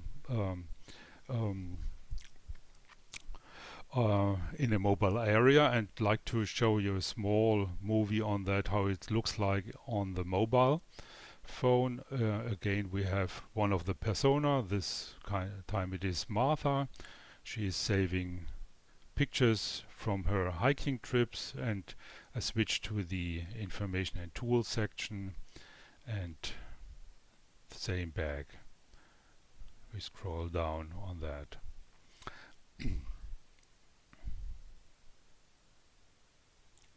So that's what we wanted to give you as starting information. We are hoping that you will go into detail on Mein Digitales Archiv, which is intended to raise public awareness on PDA, making recommendations to everyone interested in PDA, and it is using German to reach the general public, and that might be an option for cooperation, because other countries with other languages might use similar information. On behalf of Nestor Personal Digital Archiving Working Group, we will be happy to answer your questions. And that's again Lina Maria and Martin, who are in the audience. Thank you. Thank you, Achim. Thank you. Very nice work, looks nice. Looks simple and easy to use. Do you have any data already, how much it has been used or if it's used? Can you track that somehow? Yeah, there has been quite a heavy use in the beginning, and now it slowed a little bit down. Well, in a month we have about 500 access activities, about 350 go into detail. At the beginning it was much more. It was about 1,000, 1,500 access activities per month. Because well, it slowed a little bit down. We are trying to provide some kind of challenges on the website, which we distribute about over social networks and a mailing list and so on, just to enable people to start with digital archiving, just to go into detail on their own activities in a short time, for say for 20 minutes or half an hour or something like that. Mm-hmm. And I just saw in the chat there's actually a question that I was well, I didn't want to ask it, but I was wondering if that could be a future plan you have to offer also storage space, because now it's just recommendations, right, to help people, to guide people to doing their personal archiving. But could it be a next step to offer services as well? We have been asked to do that, but until now we don't feel able to do that, because we are a small group, and our intention was, well, just to provide the information and to link to possible service providers. We do not intend to provide space for archiving activities. I think it depends on everyone which kind of space she or he likes to use. Yeah. Okay. Thank you. Is there another question, Amy, that you think we can? Yeah. There was one from Christina asking why WordPress and why not open source? Yeah, it was just a pragmatic decision because it was quite easy to have somebody to find who was doing for less money or little money to do the development of the website. So it was just the idea of having a lot of people being able to use WordPress, and we ourselves, some of us, have also already experience with WordPress, so we decided to use that. Yeah, but perhaps we should think about changing to another platform. Okay, thank you very much, Achim. Thank you. And then I would say we go to the next presentation, which is Roxana Maurer from the National Library of Luxembourg. And I give the word to you, Roxana. Hi everyone. So my name is Roxana Maurer. I'm a digital preservation coordinator at the National Library of Luxembourg. And today I would like to talk to you a bit about a project I've been doing for the past couple of months, and that was trying to ingest our web archive into our digital preservation system, but also a bit about the reactions I had from the discussions with different colleagues from different parts of the world. So at first, a few words about our web archive. In Luxembourg, we have the legal deposit, and that includes websites. We are doing 3 types of crawls. So we're doing everything that's in .lu. We're also doing thematic and event crawls. So for example, now with the pandemic, of course, we have quite a big collection of COVID-19 websites. But we're also doing for local or national elections and things like this. We started quite late with our web archiving program. So for the time being, we have about 111 terabytes of data that we received in compressed work files from our service provider. And also for the time being, the access to the web archive is restricted to the reading room of the National Library. You can find really a lot more information about our web archive on the website webarchive.lu, which is in English. Then to go into the ingest into our digital preservation system and why we wanted to do that. So our web archive, we have several copies of it, but that was pretty much it. So in order to ensure bitstream preservation, we decided to ingest it into our digital preservation system, for which we actually have 3 copies in 2 different locations. We have different storage technologies. There's the Fixie check done on a regular basis, and even more so because it's ISO 27000 certified. We also have a very clear audit information about who accessed and who made changes in the system.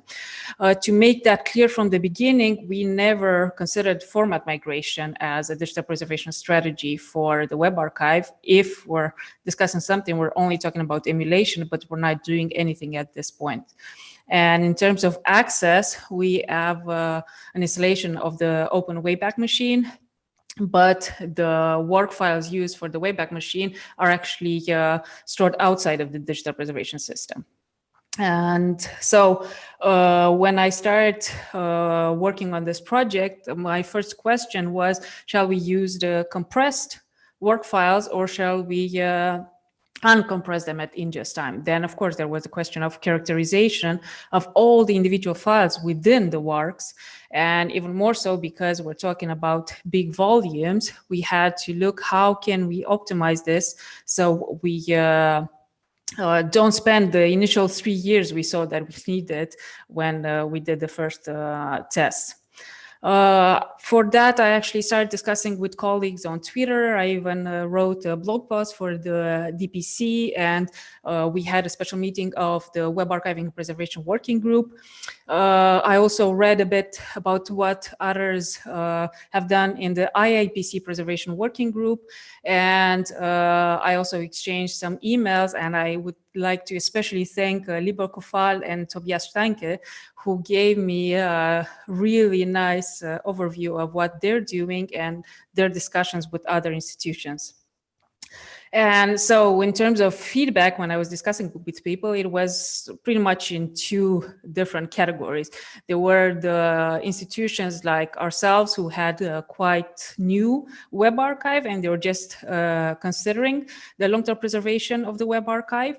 And then you have the bigger institutions that have started years ago, and most of them, from what I've seen, have actually a separate infrastructure for ensuring bit preservation of the web archive. So they have a digital preservation system, but from most of the discussion I had, the web archive is not stored there.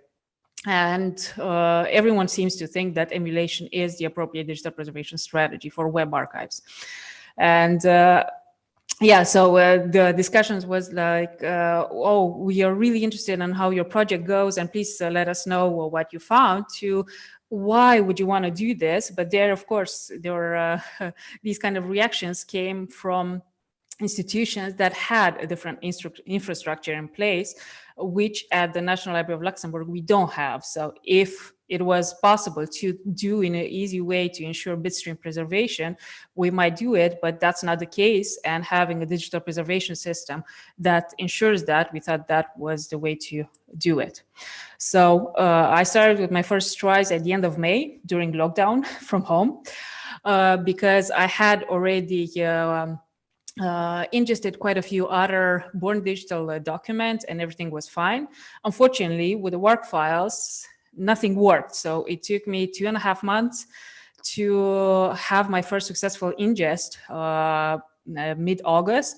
And then about 2.5 weeks later, we found out that we had to stop all the ingest, and even worse, which almost made me cry, I had to delete everything that I had ingested, and I'm going to tell you in a moment why. So all the tests and all the changes in settings and things like this were because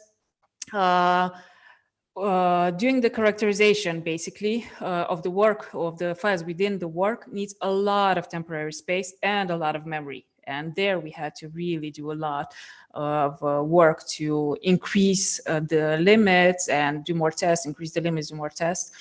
For us, it's not possible to switch off the characterization, but we decided clearly that that would be the way forward. And the reason I had to actually stop and in the end also delete everything is that the characterization metadata, technical metadata in our system is saved in a database and is also sent to a Solr search index. And just about 1 terabyte of, after about ingesting 1 terabyte of work files, it was pretty much the image you see here. So it was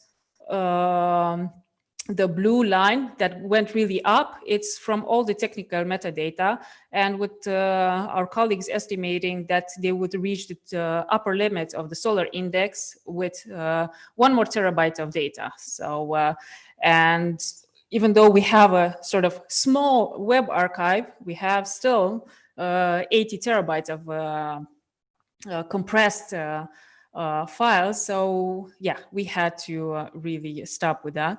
And then, of course, there's all the optimization work too, because I actually had the system crash several times with different aspects going down. Like I said, disk falls out of memories and things like this. So what are the next steps for us? We're waiting for the new version of our digital preservation system. So we're using Preservica, and in the new version, actually, they stopped doing the default characterization of files within a work. Then I need to re-ingest all the work files that I did and continue with the rest. We need to still figure out what's the optimal way to send how many parallel workflows, what's the proper size of the submission packages, and so on. Because with having 2 to 3 broad crawls per year, plus additional event and thematic crawls, we cannot say that, we're going to need years for ingesting everything. And if we need information within the work files, we already have an Elasticsearch where we index all the CDX files.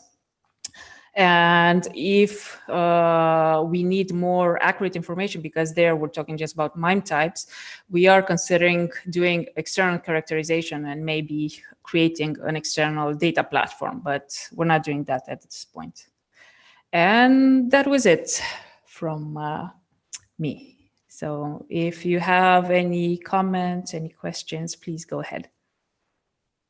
Thank you, Roxana. Do we have any questions for Roxana? Not at the moment, but do have, feel free to write in the chat box or unmute or raise your hand if one is just coming to your mind.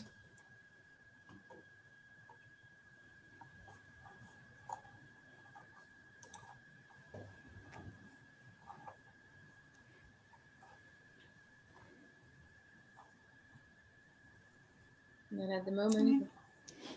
Can you say something, Roxana, about the access of the data of your web archive? Yes, so at this point, we're actually using the Open Wayback Machine to give access to the web archive.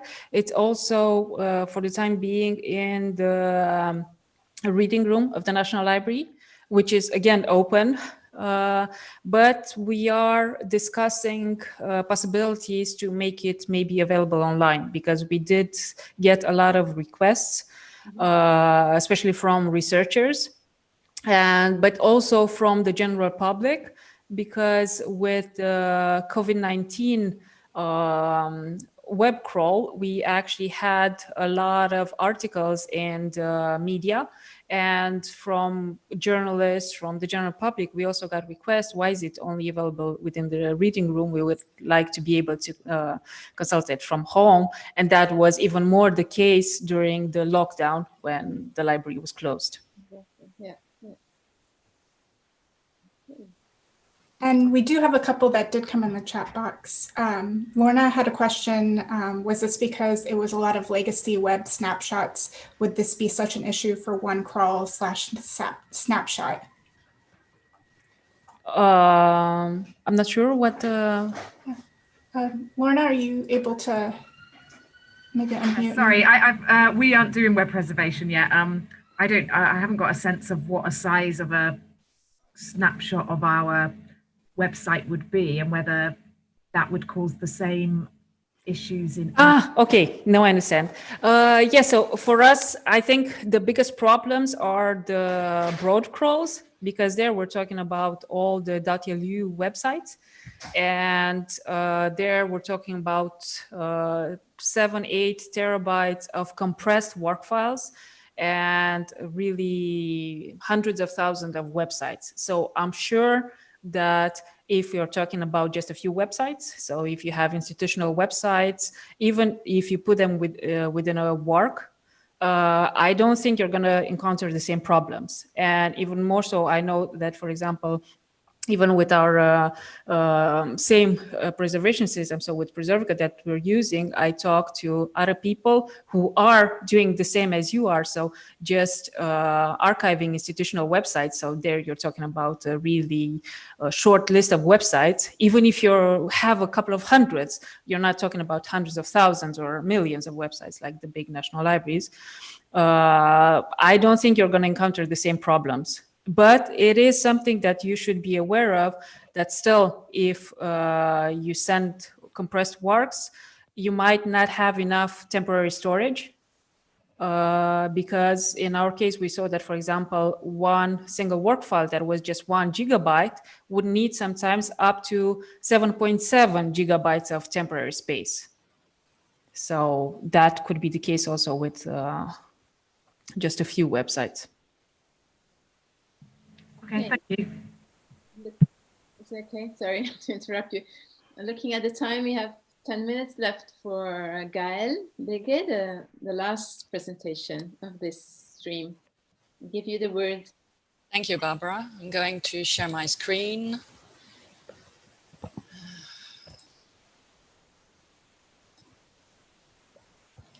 Right, and just trying to put that right. Okay, can you all see my screen? Is it okay?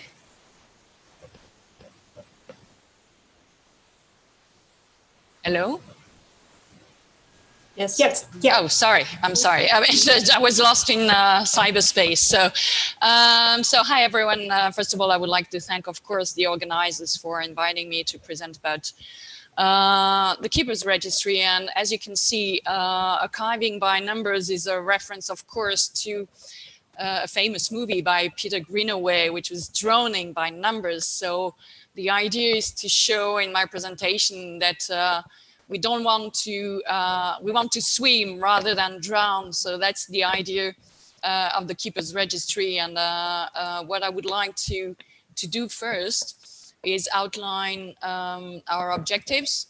The Keepers Registry actually is hosted by the ISSN International Center on the ISSN portal. And you can see here the address where you can access information.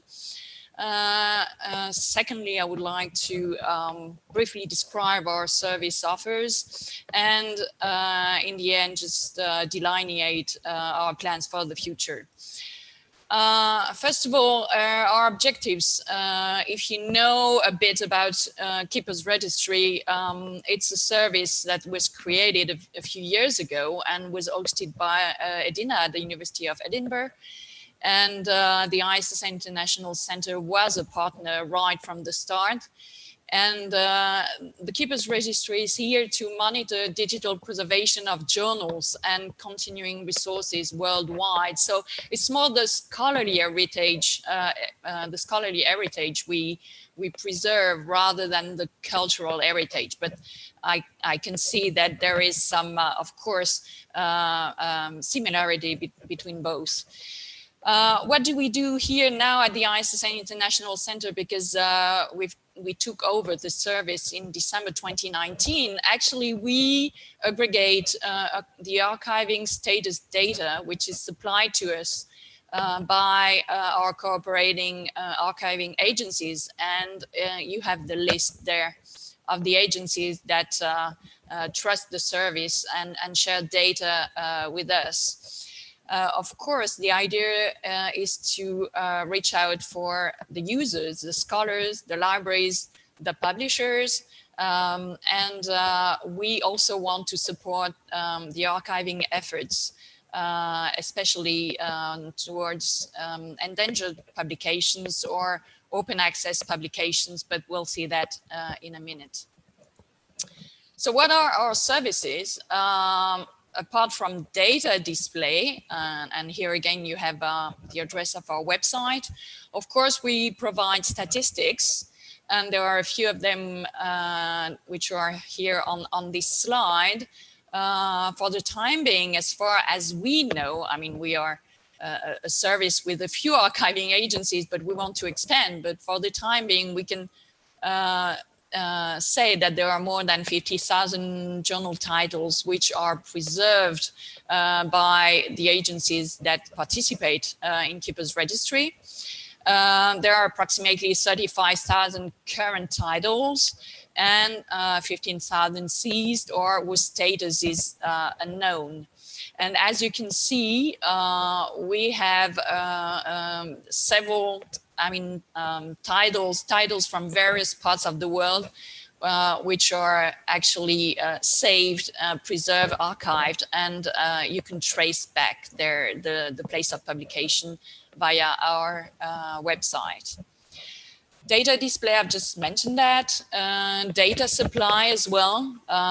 You can download information directly on the free ISSN portal. You can select the format, and we are busy implementing actually linked data formats for these records in Keeper's Registry, and this should be done by December 2020. And we also want to develop another service, which is also geared towards libraries and publishers which want to track which titles are preserved when they want to make decisions regarding titles and how to archive them. What are our plans? And we have just devised within the ISSN network, because we work with actually 90 ISSN national centers. And so we have devised our next strategic plan for 2024. And of course, Keeper's Registry, as part of the suite of services which are offered by the ISSN International Center, which is based in Paris, by the way, we want to build on what has been achieved so far by enhancing Holdings metadata, because we receive data from various agencies, and there may be some issues with the formats of these data. We would like also to develop a visual tool or to be able to share information in a more, let's say, a user-friendly way. So that's part of our plans for 2024. We have also noticed that many publishers hearing about, Keeper's Registry actually come to us to find a place where they can archive their publications. So we would like to guide them or inform them about the various opportunities they can choose from. So that's our second, let's say, our second objective. Also, the ISSN International Center hosts the transfer service, so it's Enhanced Transfer Alerting Service, ETAS. I haven't put the address there, but you can find it easily. It's journaltransfer.issn.org. And actually, this service, for the time being, relies on statements of transfer compliant publishers who make statements about the titles which are transferred between, publishers. So, for example, the receiving publisher comes to us and makes a statement in the ISSN portal about the titles the publisher is going to publish in the near future. So they have also to inform the community about archiving arrangements. So the idea is to cross-check information between the transfer service and the Keeper's Registry and find whether there are lags or gaps between the two services. Another big project is to retrieve archiving URLs from our partners and be able to rank these URLs under PID so that users of the ISSN portal can actually go through the various URLs of a publication of a given title and in the end find the place where the title is archived. And another big project that we would like to support and contribute to is the preservation of open access journals. As you know, and maybe you're aware, there has been recently a study published by researchers about open access titles disappearing from the web. So I guess this is a very an issue which is very important to our community, and our idea is to build also a consortium with interested parties and actually foster the preservation, the archiving, the long-term archiving of open access journals. So that's what we're doing in the Keepers Registry. We learned to swim rather than drone.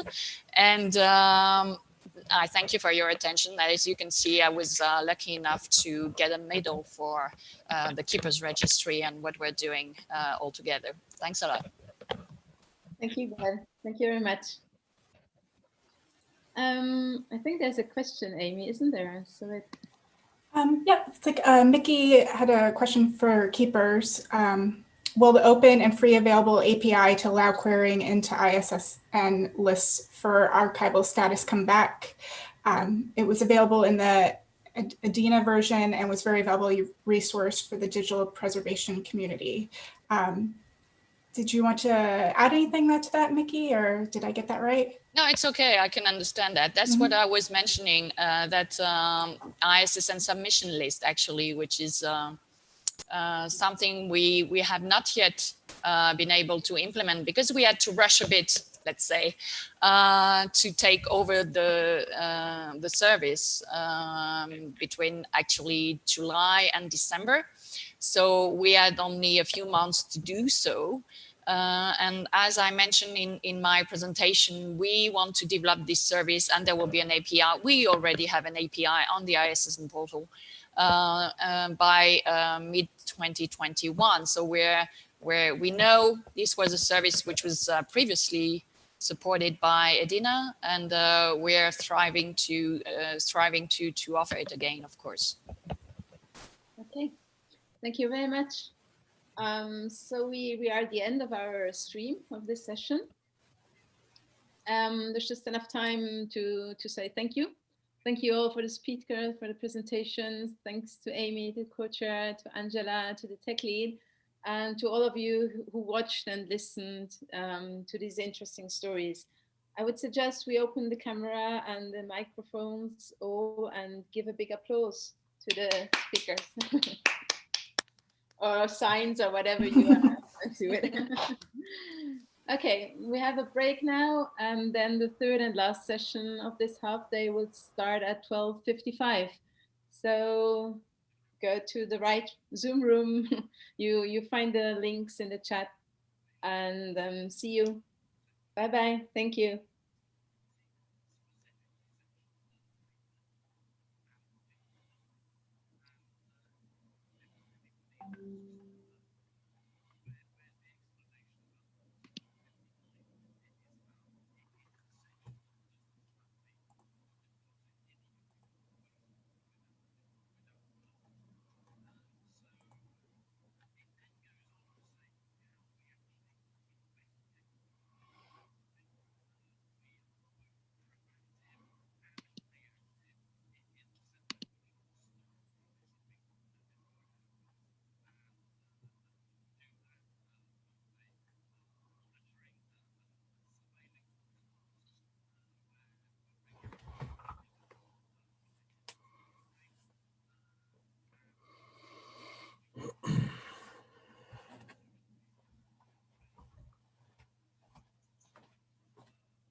Hi, everyone. Hello. So, yeah, for those who haven't seen me before, I'm Roxana Maurer. I'm the chair for this session, and I saw that there are several of the presenters already there. Yeah, yeah, I'm the technical lead already. Hi, Roxana. Hi. Hi, Roxana. So, Niels, from what I saw, you have to immediately leave after your presentation, right? Because you have a second one. Well, not immediately, but the second presentation is at 13:35. But I'll be back after that presentation for the Q&A here. Okay, great. Anybody wants to try to the share screen, or you think it's going to be okay? Yeah, I'd like to try. And I'll stop sharing. Yeah. Yeah. All ready for you. Let's see. Can you see my presentation? Yes. Okay. Can I give mine a go as well? Share screen.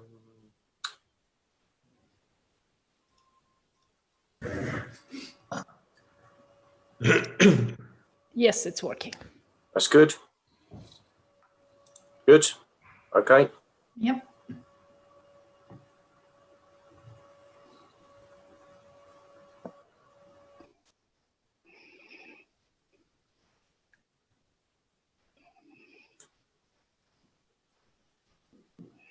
Hi, Roxana. Sharon here, ready to be your co-chair for the session too. Great. So you can pick the best questions. Yes.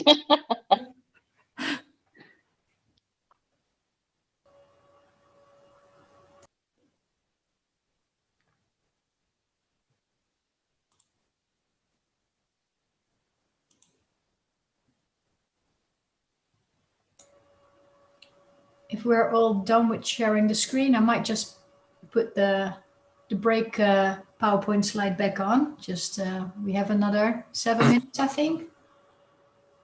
Yeah.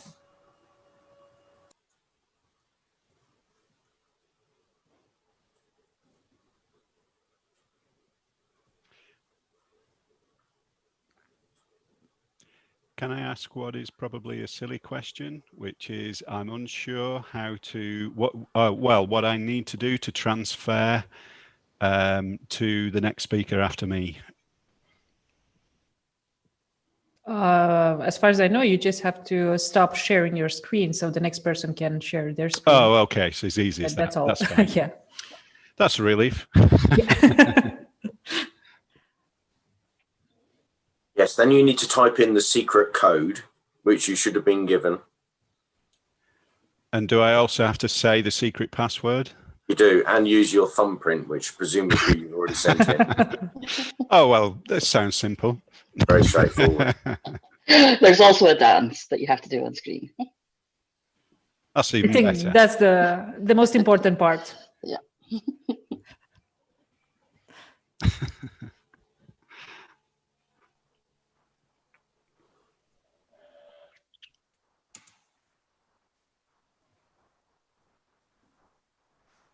I can see John. I'm in the right place. Yay. Yes, you are. Hello.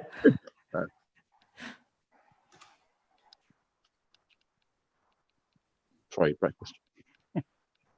Yeah, I was also just eating a few pieces of sushi because I just had a presentation before and now I'm chairing this session and I have a meeting just after the session. So, okay. Someone mentioned on Twitter that looking at you, Paul, is really having the impression that you have an IMAX. And now I see what they meant. It's all PC, this stuff. None of this Mac stuff.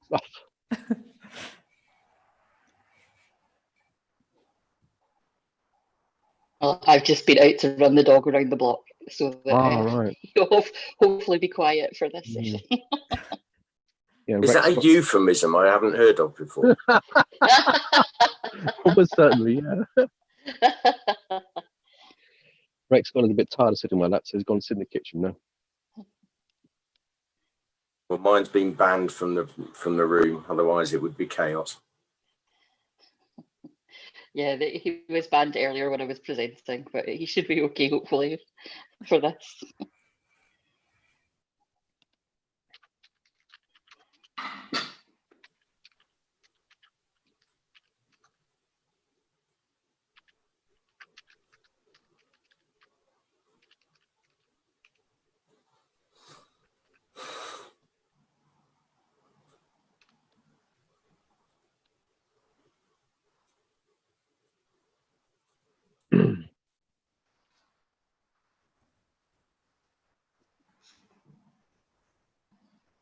It's all very quiet now, isn't it? Yes.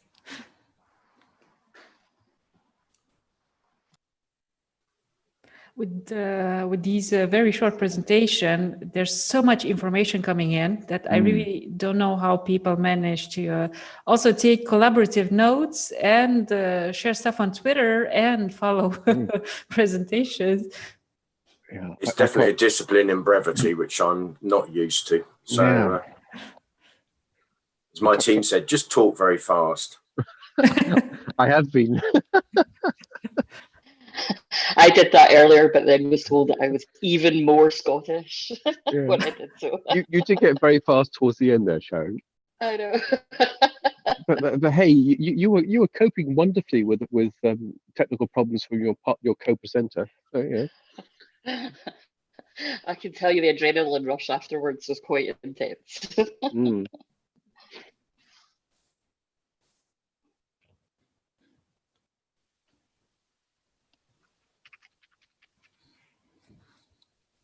I'm just checking the news to know if I'm allowed out of the room afterwards. You never know. Things are changing so fast.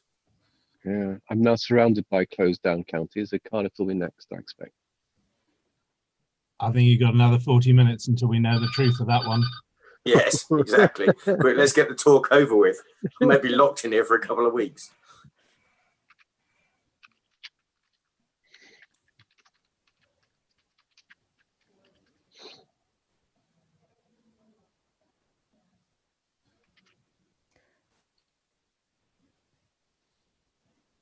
Yeah, so we have about 2 minutes left until we start. For the people who already joined, I wanted to say one more time. Hi, I'm Roxana Maurer. I will be the chair for this session. And co-chair with me is Sharon from the DPC. And the tech lead on this session is Angela from the THM. So especially for the presenters, if you have any technical issues, please don't hesitate to talk to Angela.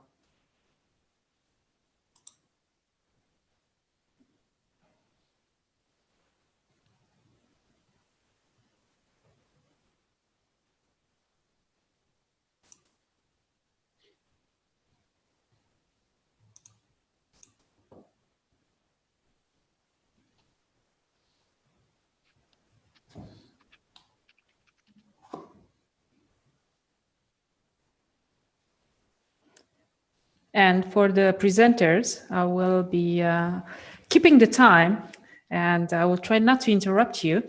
But when you have 1 minute left, you'll hear ping, so you know that you have a few more seconds to finish your presentation.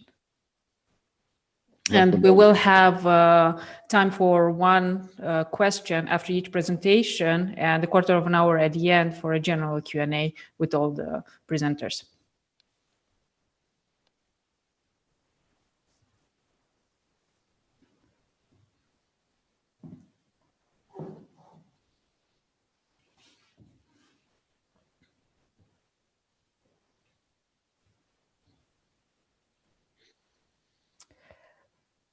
So it's already 12:55. I think we're going to start because 10 minutes go by really fast. So this is stream 3 We're looking at, again, the best of digital preservation in 2020. And we're going to start with Niels Komen from Regionalarchief Zutphen, talking about safeguarding digital information on physical carriers. So over to you, Niels. Thank you, Roxana. I'll start sharing my screen. I think you can all see my screen now. Yes. And I'll hear from you. Okay, I'm Niels Komen. I work for the Regionalarchief Zutphen, which is an archival institution for local governments in and around the lovely town of Zutphen, and that's in the Netherlands. And I'm a digital archivist. And besides my work for Zutphen, I manage a project for the Dutch Digital Heritage Network. And as the title of this presentation already gives away, it's about digital heritage information on physical carriers. And the project I manage is divided in two phases. The first is the research phase. And the second is, I call it for now, the action phase. And in this part of the presentation, I will tell you something about a survey we conducted amongst Dutch heritage institutions. So that's the research phase. And in the second part of the presentation, I will tell you something about the steps we take to help heritage institutions to safeguard their information on portable media. So that is the action phase.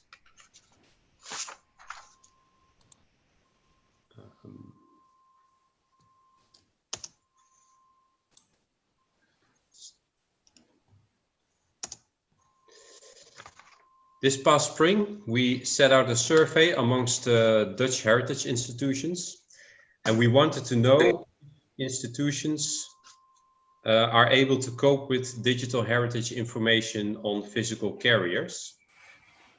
So what kind of carriers do they have, in what quantities, and do they know what information is on it? Is it still accessible? That sort of things. And the reason for the study is that we know that these carriers have a limited lifespan and equipment for access is growing scarce.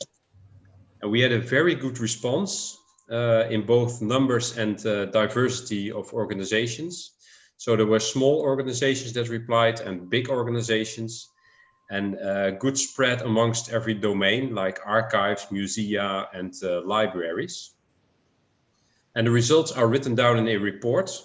We published the report and did a lot of activity to share the results in the Dutch network. And also it was sent to and picked up by the DPC. And the goal was to create awareness of this issue and to call for action. And that's also one of the reasons why I wanted to do this presentation on We Miss IPRES. So if you are attending this presentation, consider to examine your organization and see if digital heritage on portable media is an issue. And if that is indeed the case, hopefully take action in safeguarding the information before it's too late.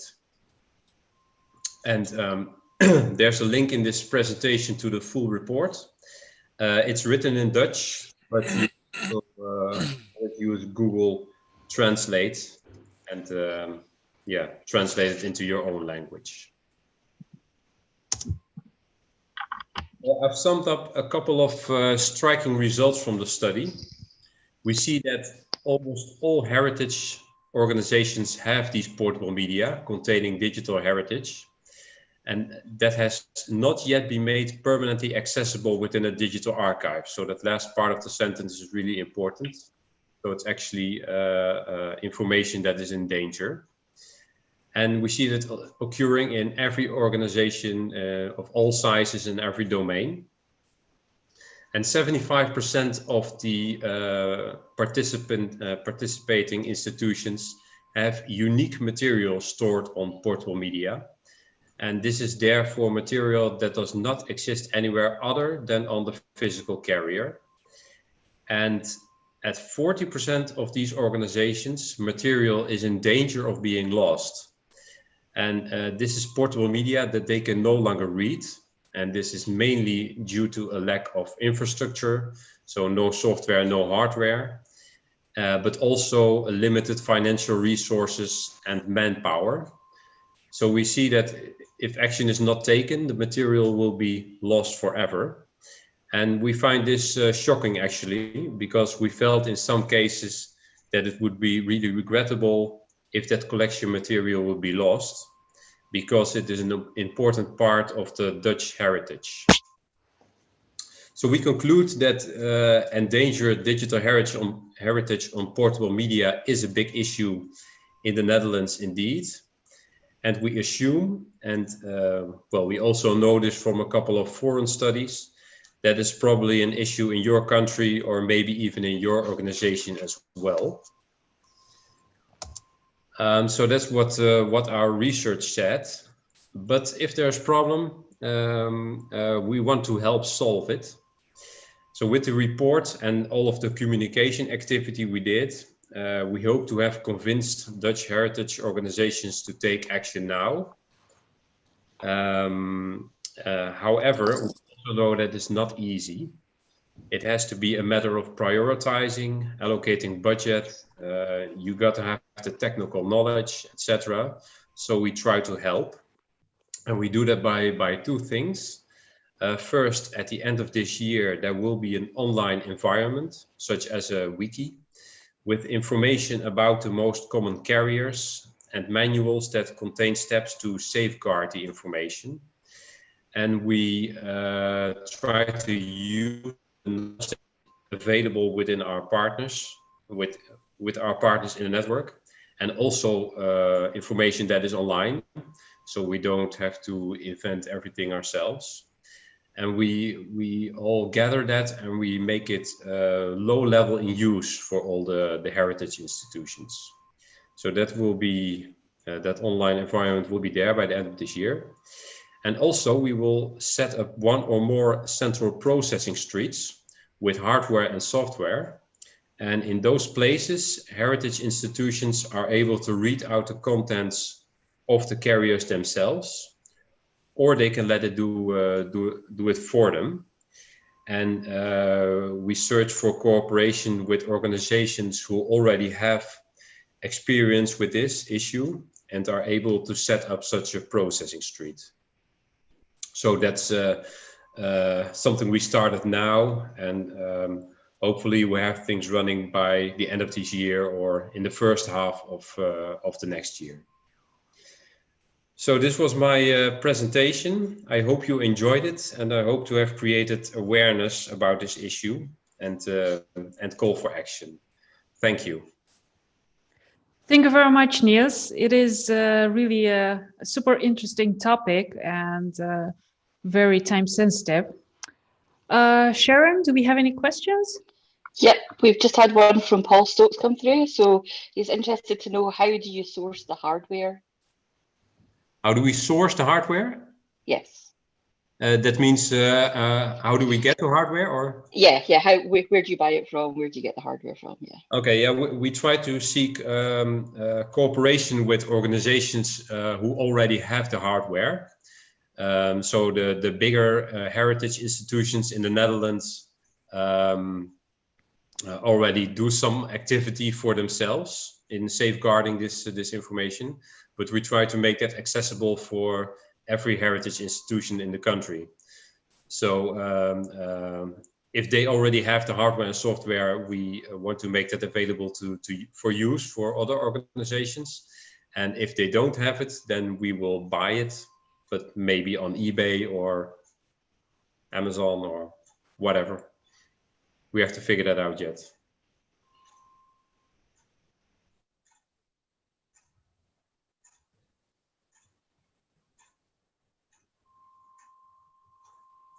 Great, thank you. And I see Paul has a follow-up question. Do you have a feel for how long it will last before it dies? When is doomsday? Yeah, that depends on the carrier. Yeah, there are some nice overviews for how long a carrier, what's the lifespan of a carrier. On the DPC website, there's the bit list, and you can find information about carriers there. But there are also other sources that say how long a carrier can last, and it varies because a hard drive, for instance, it can last for 1 year, but also it can last for 5 or 10 years. So there's a difference between what type of carrier, but also if you have the same carrier, there's a difference as well. But doomsday will come if you don't take action. Yeah, that is totally true. Thank you very much, Niels, and good luck with your next presentation. So hopefully we'll see you back at the end for the general Q&A. Yeah, I will be there. Thank you. And we'll go now to the next presentation, where I'd like to welcome Charlotte Armstrong, Martin Wrigley, and Becky McGuinness from the Open Preservation Foundation, who are going to talk to us about the OPF Digital Preservation Community Survey, the current trends and the future insights. So, welcome. Thanks, Roxana. Hopefully you can see my screen. Yes. Great. So, hi everyone. I'm Charlotte Armstrong. I'm the project officer at the Open Preservation Foundation, OPF. And today I'm just going to run through a few highlights, key findings from our recent community survey, before handing over to Martin, who's going to talk a little bit about how those results are going to be informing our future work. I'll occasionally be drawing some comparisons with previous surveys. So first things first, I'll just give you a little bit of background about the survey. So we launched the survey on World Digital Preservation Day in November 2019, and it ran until February this year. It was open to any organisation carrying out or supporting digital preservation, no matter what their size or level of experience.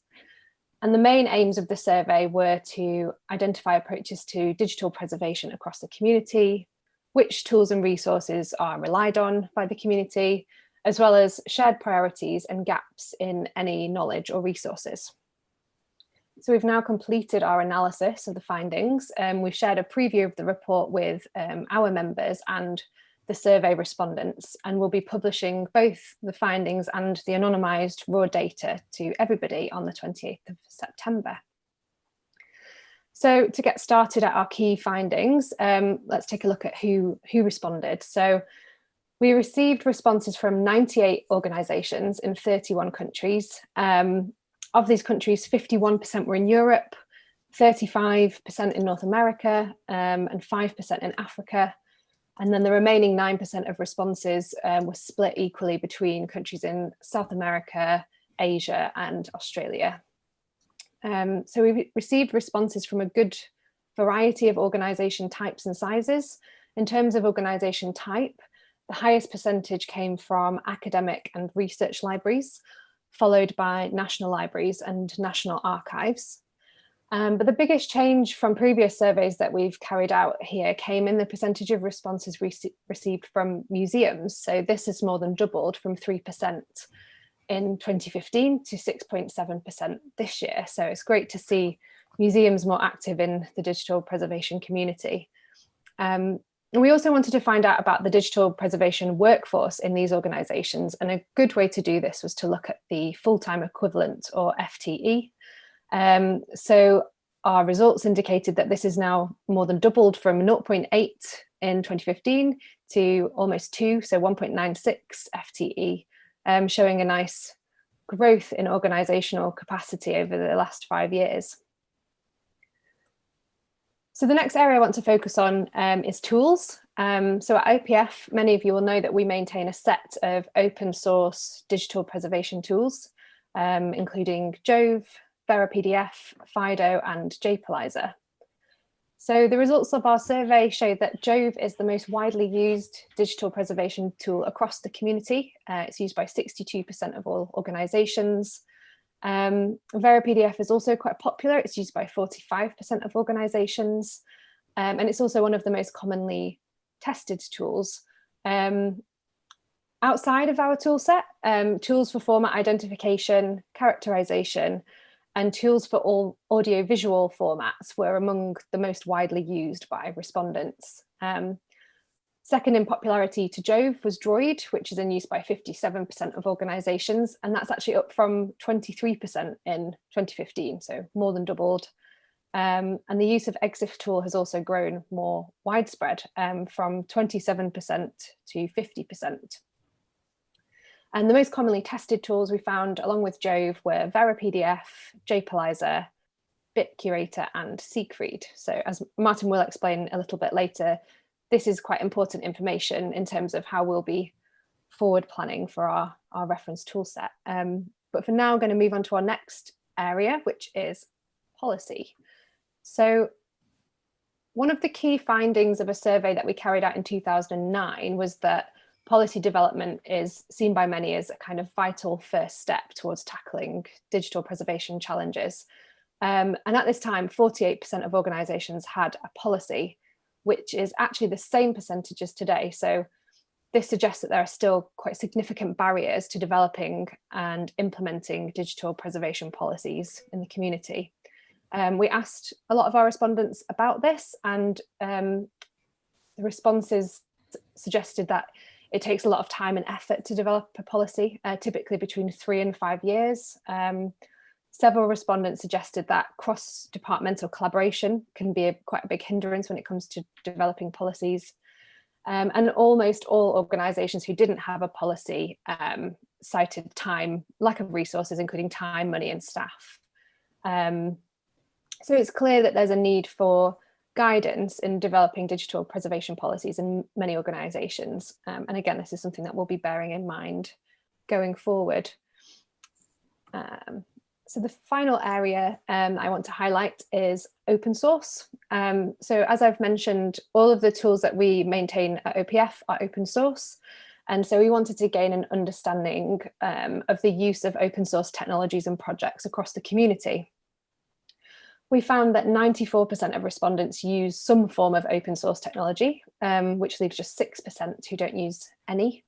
In our 2015 survey, 11% of respondents didn't use any form of open source software. So use of open source has increased. And in terms of projects, the number of organizations who maintain or lead open source projects has decreased. However, the number of respondents who are actually contributing to these kinds of projects has increased. So this suggests that there's perhaps a wider engagement with open source projects overall, but that leadership opportunities are now held by a smaller group. And while the results of the survey show that more organizations are now using open source solutions, we found that some misconceptions about open source practice and principles still exist.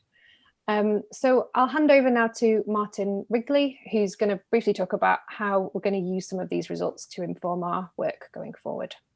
Over to you, Martin. Thank you, Charlotte. Yes, it's very interesting to see this. And what I really like about the community survey that we do is the going on from year to year and being able to compare back to previous results and seeing the changes and the trends. I think one of the things that we're seeing in the trends in the tools, and one of the things that we identified when we looked at our own reference tool set, is an increase in the audiovisual tools. And one of the things that we will be doing as a result of this survey is looking more into which tools are being used and by whom and how they need to integrate or work with or work alongside the other tools that we're currently supporting. Now, obviously, a key one in that list, and we could see from the usage that people reported back in our survey, is FFmpeg. So we will be looking to do more in terms of getting involved with FFmpeg and making sure that that works nicely with all the rest of the tools that we're supporting. The other big takeaway from the survey was about policy. Now, we've always been very hot on policy, but we've never pushed very much in that area. We've done a lot of work with our various colleagues on the PAR project. I think we'll hear more about that later. Preservation Action Registries, which helps implement policy with tools. And there is something that we need to do in terms of helping organizations get that very first sort of set of policies together. So we'll be looking to build a working group to see how we can build on the work that other people are doing in terms of helping you start with policies and taking that step as to how you then practically implement them and use them with the tools that we support. And the final section was is an always interesting one, which is whilst there's a lot of people using open source tools, there's still a lot of confusion about what that means, what it is and what it isn't. The benefit of open source tools and the downfalls of open source tools. And one of the things that OPF we feel we need to do is to do a little bit more education to help people understand open source, to help people understand how to work with open source tools, what they're really good for, what they're not so good for, and where you can use them alongside proprietary software as well. And how very often a combination of the two gives you a very useful solution. So a little bit on tools, extending our range of tools, a little bit on helping people up from that 48% of people who haven't got policies, and a little bit on helping educate people on the benefits and uses of open source and how to get involved and to do things. Interestingly, earlier in the year when most of Northern Europe went into lockdown, we ran a hackathon.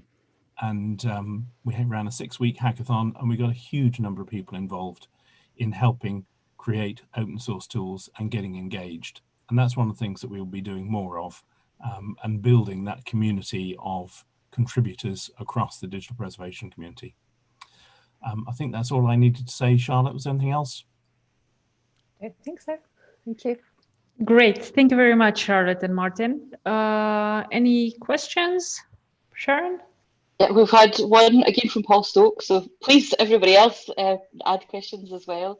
But Paul's pointed out that there are some gaps in the geographical spread of the responses that you received.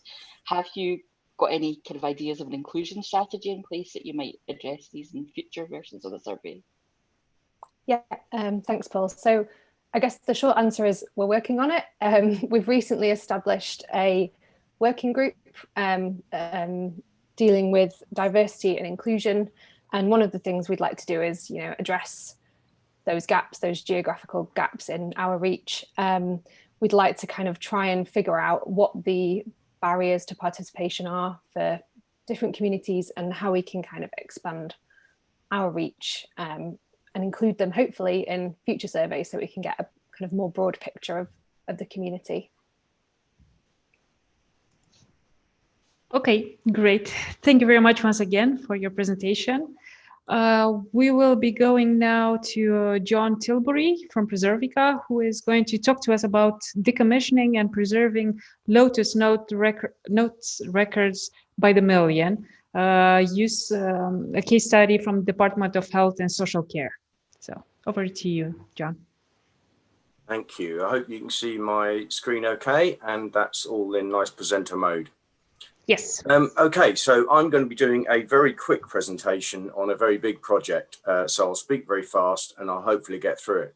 We're looking at the decommissioning and preserving of Lotus Notes records at the million scale for the Department of Health and Social Care. It's taking legacy application, decommissioning that and putting the records into a digital preservation system for long-term retention. Now, this is a records measurement challenge. It's not a cultural heritage. It's not an archiving challenge. These are records managers we're dealing with. It does have a slightly different emphasis. We're looking at millions of emails from 98 through to 2013 that need to be kept till at least 2033 and a fair selection of them forever. It's based on a homegrown Lotus Notes system, went out of support in 2007. Still costing a lot of money, but is still used very regularly. So for requests, for freedom of information requests, parliamentary questions, public inquiry requests. So the infected blood inquiry is a UK inquiry going on at the moment. And this database is providing information to that regularly. In fact, it was in the papers yesterday. But we can't search all databases. Let's look at the numbers. There are 34 million emails across 838 Lotus Notes databases. It's not particularly big. 6 terabytes isn't big by digital preservation standards, and it does expand as you get the attachments out. But it's just the sheer number of items that is particularly eye-catching.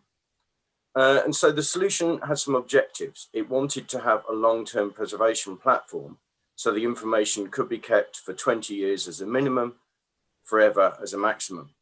It has to be cost-effectively posted in the cloud. That was a lot cheaper way of doing it for the department. The records management team have to have instant full text search to everything, and to be able to render stuff instantly. Has to follow all the right standards, of course. And the plan was to work with specialist organizations, AD7, who know all about Lotus Notes, and Atos, who know about project management. And doing all of that to make it better, we also have to halve the cost. So it's got to do it better and cheaper, which again, quite a challenge. So the approach we looked at, it's as easy as extract, transform, and load. So just to make it clear, we've had quite a few presentations on emulation. That was discounted very early on. You'd still have to pay for the Lotus Notes licenses. If you lose the keys or the certificates, this thing is totally unreadable, and it's still 800 databases, which are a nightmare to search. So emulation ruled out very early on. You've got to extract, transform, and load. So extract, we work with specialists, AD7, a very small UK company, specialists in Lotus Notes migration. We'd worked with them before when we were created as an independent company and took all of our information out of Tacella's Lotus Notes system. So I am only too familiar with the joys of Lotus Notes. And they in turn use software from Swing Software in Croatia, who've got a whole set of tools for doing this sort of thing. Very often when you're doing an extract step, there's a really complicated way of identifying what you want to keep. In this case, it was very simple, everything. We need to extract the content, the record metadata, the structure, and save it to an external workspace where we can do some work on it. So we use the Swing software to do that. We convert each Lotus Notes RTF record into a PDF in which the attachments are embedded. We have to mimic one of the Lotus Notes hierarchies. Lotus Notes is a virtual hierarchy that's created on the fly. We have to pick one of them to mimic, one view to mimic, and we extract the metadata as XML. In digital preservation terms, we need to acknowledge this is a lossy process. The links between emails are lost. That was a conscious decision. It would have been possible, but much more expensive to do so. So that was accepted. There are some visual changes. The PDF doesn't look quite the same as the RTF. And we're picking only one hierarchy. But this was a set of imperfections that was accepted by the records management as a price worth paying. So the next step is to transform it. So transform it into a generic preservation ready form. Now in Preservica, that is an OPEX format, the Open Preservation Exchange format. We'll present on some other time. It's the standard hierarchy of metadata and content. We need to map the metadata fields from Lotus Notes into Preservica Lotus fields, but also we need to set up an indexing strategy to allow fielded and faceted searching. And you need to do that before the transfer. Re-indexing 34 million records would just take too long. You need to take the embedded attachments out of the PDF and maintain them separately. So you keep the PDF with the embedded attachments. We also take the embedded attachments out to be separately preserved within the record. There are typically between 0 and 250 attachments per email. And then you need to QA and make sure that's all okay. And because of that, you require a custom program. So this is a program outside of Preservica. It runs on the content and transforms it post-extraction. You then need to load it. So transfer the preservation ready stuff into Preservica using an API and allow digital preservation system to run in an automated way. And you need to scale that up. So we usually have one job queue server. We took that up to 3 high-powered job queue servers to run it massively multi-threaded to get the stuff in as soon as possible. When that was over, we reduced that back to 1 again because we don't want to be paying for servers when they're not being used. And then confirming the transfer is actually really difficult. It's one of the hardest bits. How do we ensure that everything's gone away when we're dealing at that scale? And it's all a question of balance. The content is going down this pipeline, and we need to make sure that it transforms down this pipeline and things are moved along without swamping any particular node. And that's where a lot of the clever stuff of this project took place. And I can go on at length about it some other occasion. Error detection, this is probably one of the biggest issues. There are multiple sources of errors that need to be monitored. Unreadable content files in the source system that are corrupted or encrypted. Poor quality metadata, it's been gathered over 15 years. Of course, there's going to be some errors. Security issues that you can't see content you need, or you do transfer stuff you shouldn't transfer. There's some highly confidential information in here, not surprisingly. Detecting a successful transfer at scale is a nightmare, and special characters everywhere. Non-Latin emojis, wingies, special meanings, you name it, we ran into it. We had to do a lot of effort to put any special characters into metadata and then apply those to the content once it's in Preserver so they didn't mess it up on the way. And doing all of that, you end up with the last difficult 1% you need to sort out. That's still 300,000 records. So the records management team had to do a lot of compromising to get things in and correct. So what happened? Well, the actual transfer process took around 6 months. That was with 3 job queue servers running with Steam coming out the back, which was a lot faster than anyone expected. But that was because we did a lot of planning up front. So a lot of price typing, a lot of proof of concepts, a lot of seeing what it would look like when you searched it with a particular search and indexing strategy set up. And so once the transfer was going, everyone was confident we had it right. The required records were transferred, which is to say the ones that weren't transferred were documented. The reasons they weren't transferred was documented. For example, they're corrupted, and that was accepted and signed off by the appropriate authorities. There was a 50% saving in license fees. It is appropriate to long-term retention, and you can search across all the data sets. They're already using this for the Infected Bloods inquiry to provide information to that inquiry. And it was definitely a team effort between DHSC, Atos, AD7 and Observica, one of the most harmonious teams I've ever worked on. So a really great result from everyone concerned. We'll be doing a longer talk on this. Andrea Wignall, who's the project manager on the records team at DHSC, will be talking IRMS on the 30th of November if you want to do more. And we'll be doing some case studies and webinars on this in the future if you want to learn more about it. That's all I've got time for now. Very happy to answer any questions. Great. Thank you very much, John. It sounds like a super difficult but very interesting project.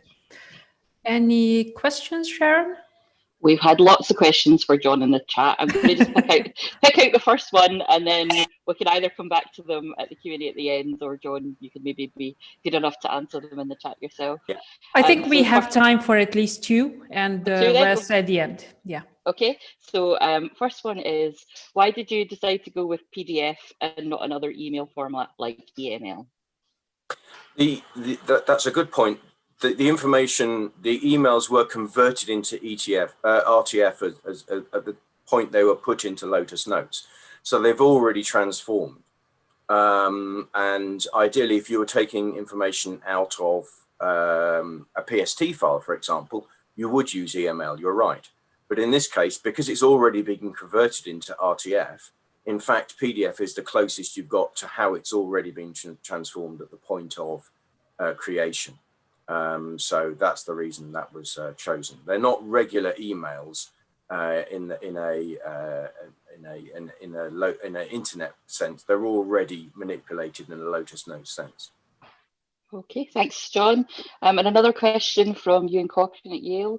How did you manage expectations re-throughputs?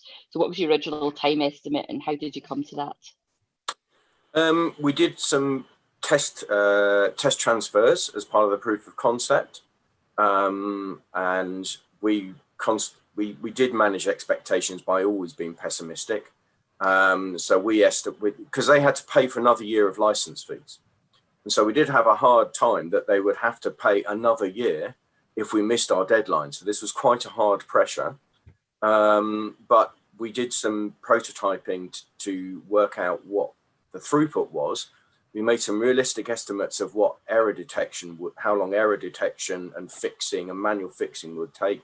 There were some limitations on using the bandwidth, on the storage on the servers. Actually, the balancing act around that was probably one of the hardest bottlenecks. Preservica ran hot for 6 months and had barely a problem.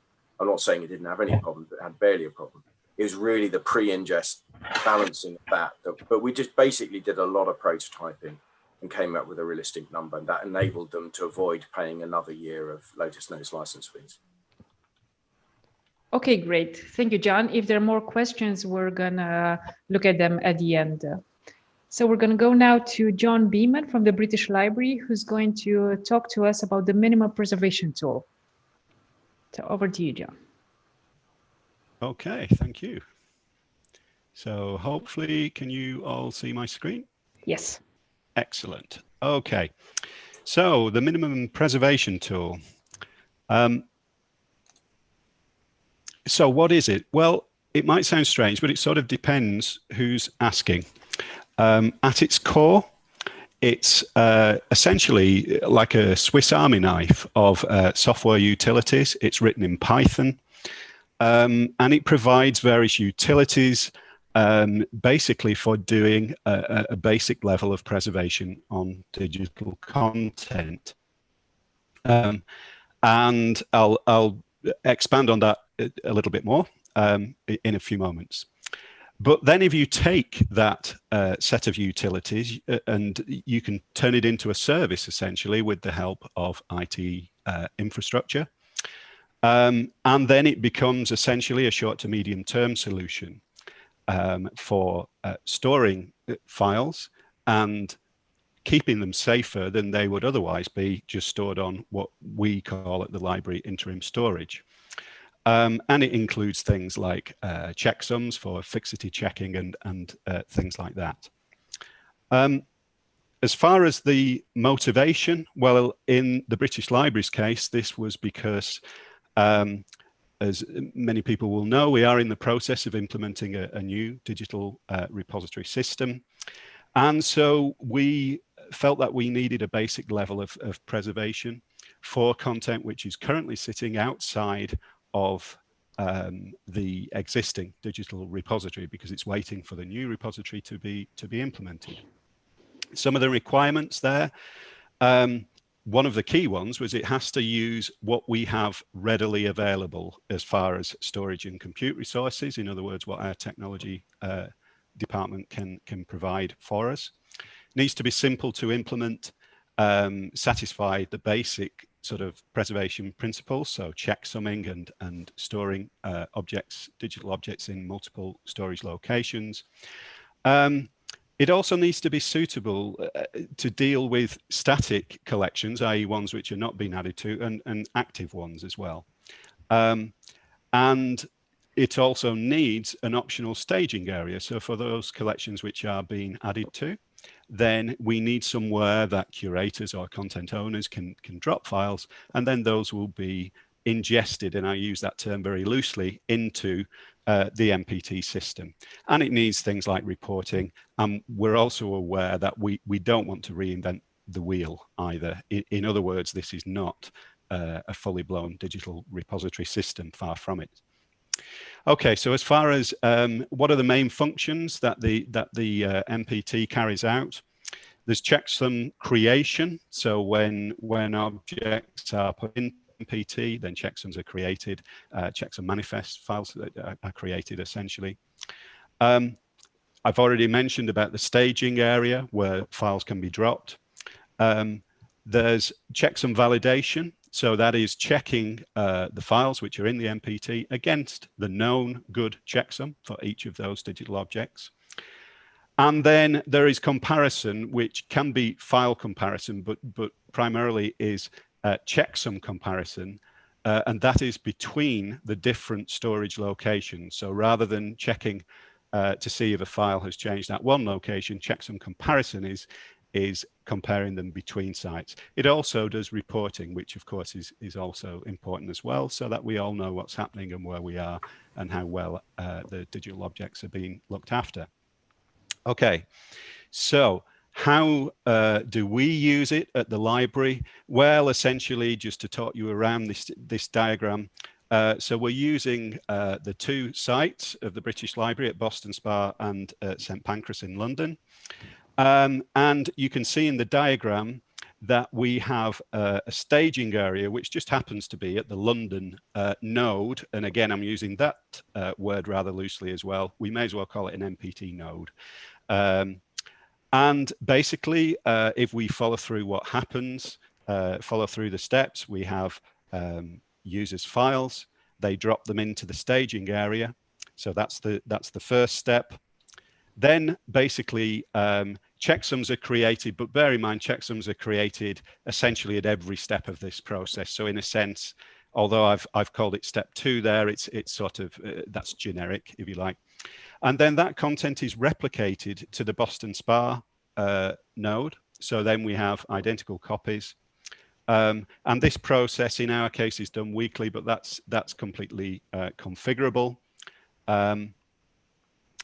And then I mentioned a little bit about checksum validation earlier. So checksums of files are checked against the known checksum manifest, known good checksums. And that's done at each of the storage nodes to ensure that the files have not changed. And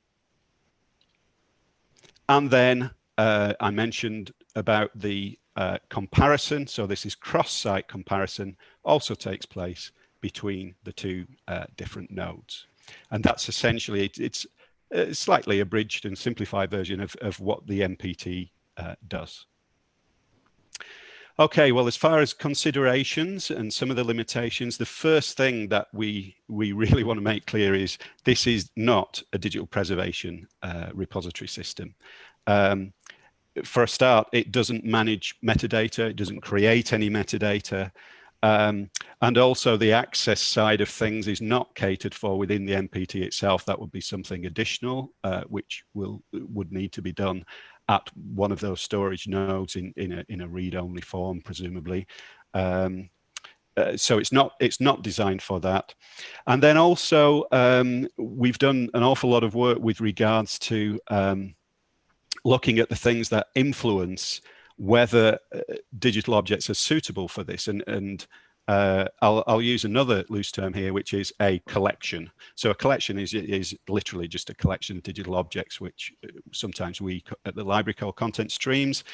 And so there are a lot of dependencies there, the total number of files, the average size of the files, also the volatility of the content. How often is this content changing? Because logistically that can cause issues clearly.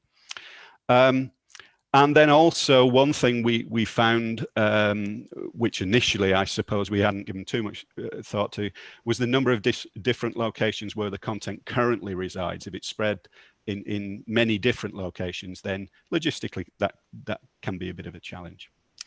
Scalability, I know there's sort of all sorts of numbers here, but basically what we found in our particular implementation of the MPT for small collections, and by small I mean less than a terabyte or so, they all share one MPT node or storage area. They each have a subfolder in there.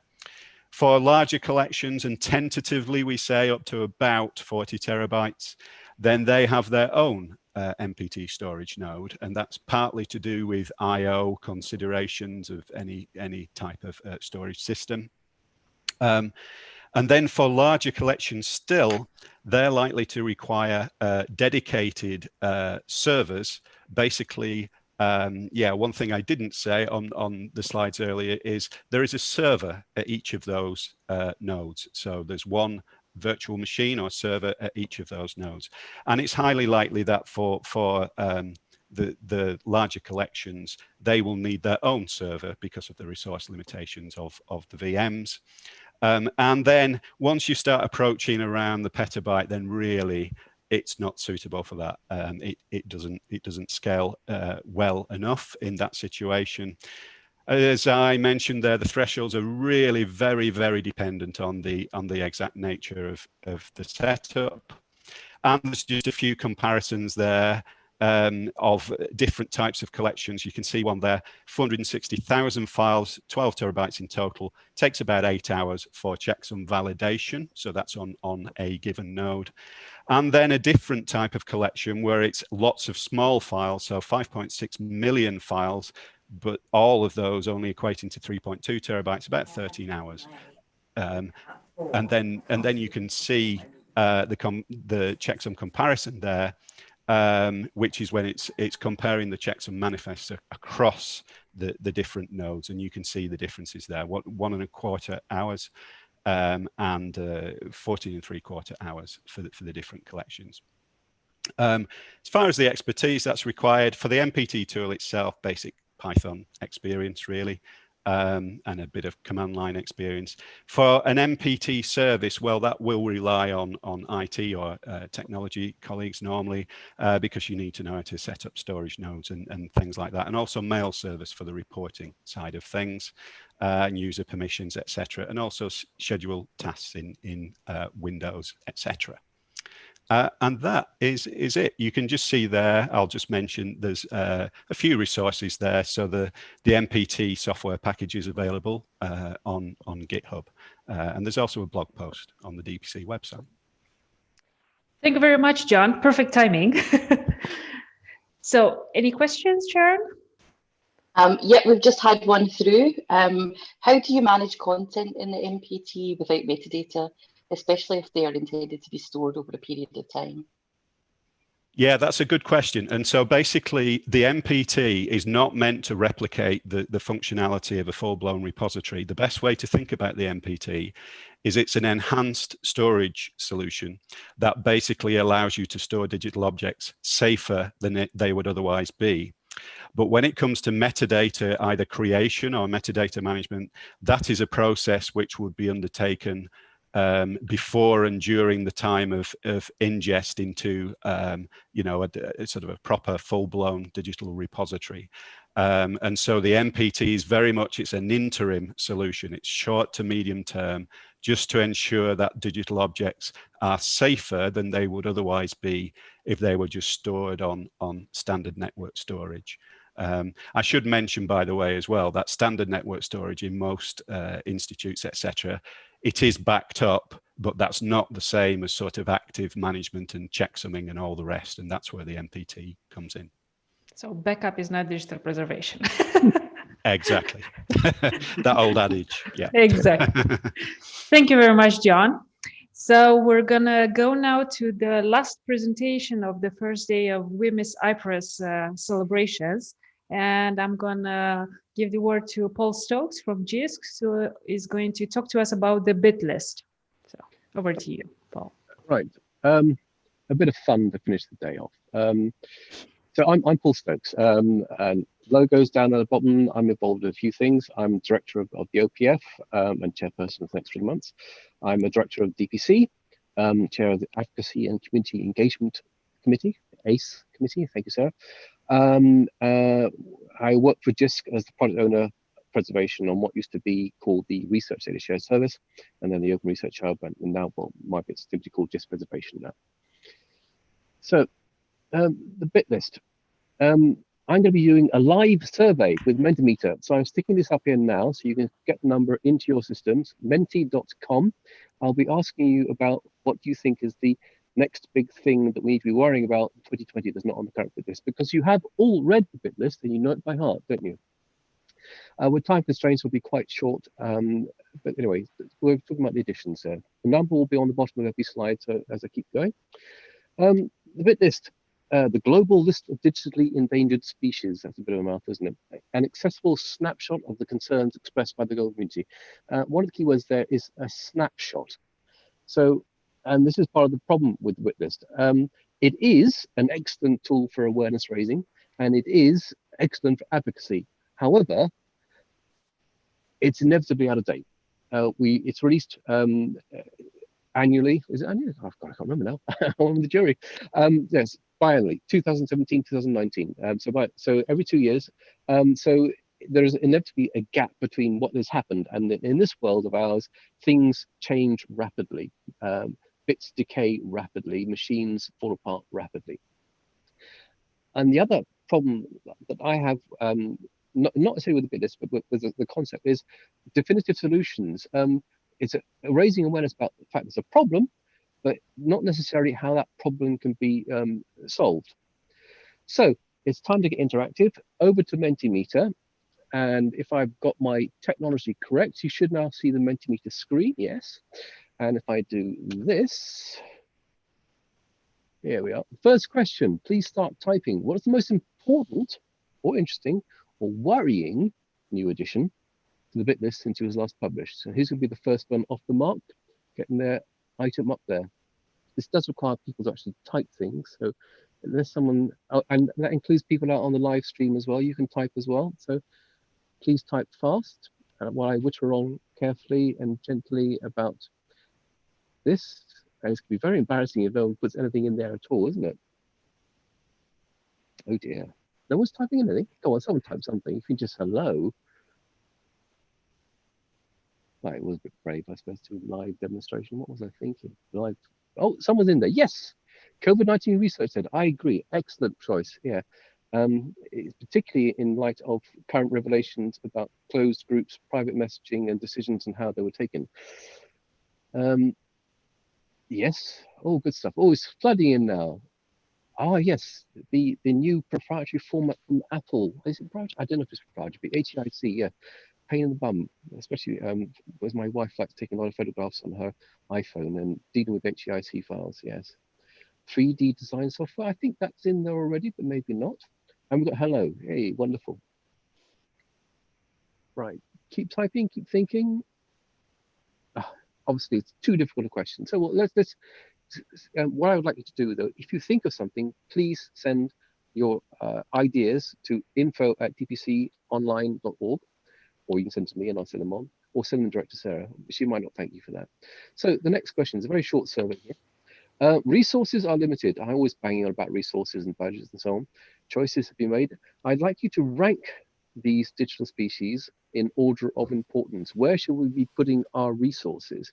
And I apologize in advance for the fact that I didn't get all 14 species in there, because this version of Mentimeter only allows me to have 12 items in my ranking list. So this one's a very easy one to do.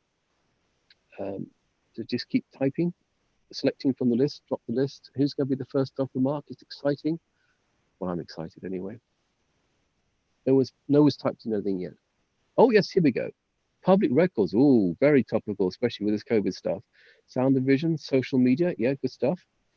Got one person in there. Keep that one going. So why is this important? Well, this is why I start wittering on totally off script. We've had some excellent presentations in this stream today about hardware and software and degradation, about Bitbot, and earlier on the day we had things also about emulation and so on. But as I always witter on about, we haven't got the budget to keep everything. And I do have a last bonus question coming up in a second or two. It looks like public records is really top of the list here. So if you are going to spend money, where are we going to spend it? But also, how? What do we need to do? This is possibly the more important question to answer, and not one that can be answered in this sort of online instant survey. I'm going to give you another few seconds to get your stuff in there.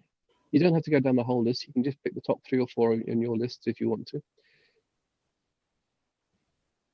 Digital legal records. Interesting. I wouldn't have thought that would be so high, but maybe I'm unaware of some aspects of that. Integrated storage. Well, that storage built into things. Throw away the phone and stuff in it. Research outputs. Oh, I'm glad to see that comes up higher because that's close to my heart. It's one of the drivers for the projects I'm working on. But public records is very clearly the winner on that one. Okay, the last thing, because this version of Mentimeter will only allow me to ask 2 questions. This one is in the form of a quiz. So question 1 of 1, you need to get yourself ready to answer this question. I'm going to start, everyone's on board. I'm going to start the countdown now. And so you have an answer. The question's going to go up in a second. look at your phone or your other device. Okay. Does it matter? Controversial question.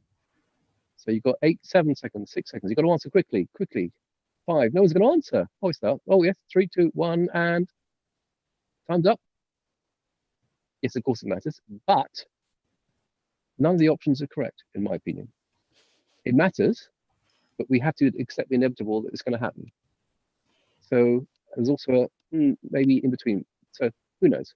So that was my little bit of fun there to finish off the day.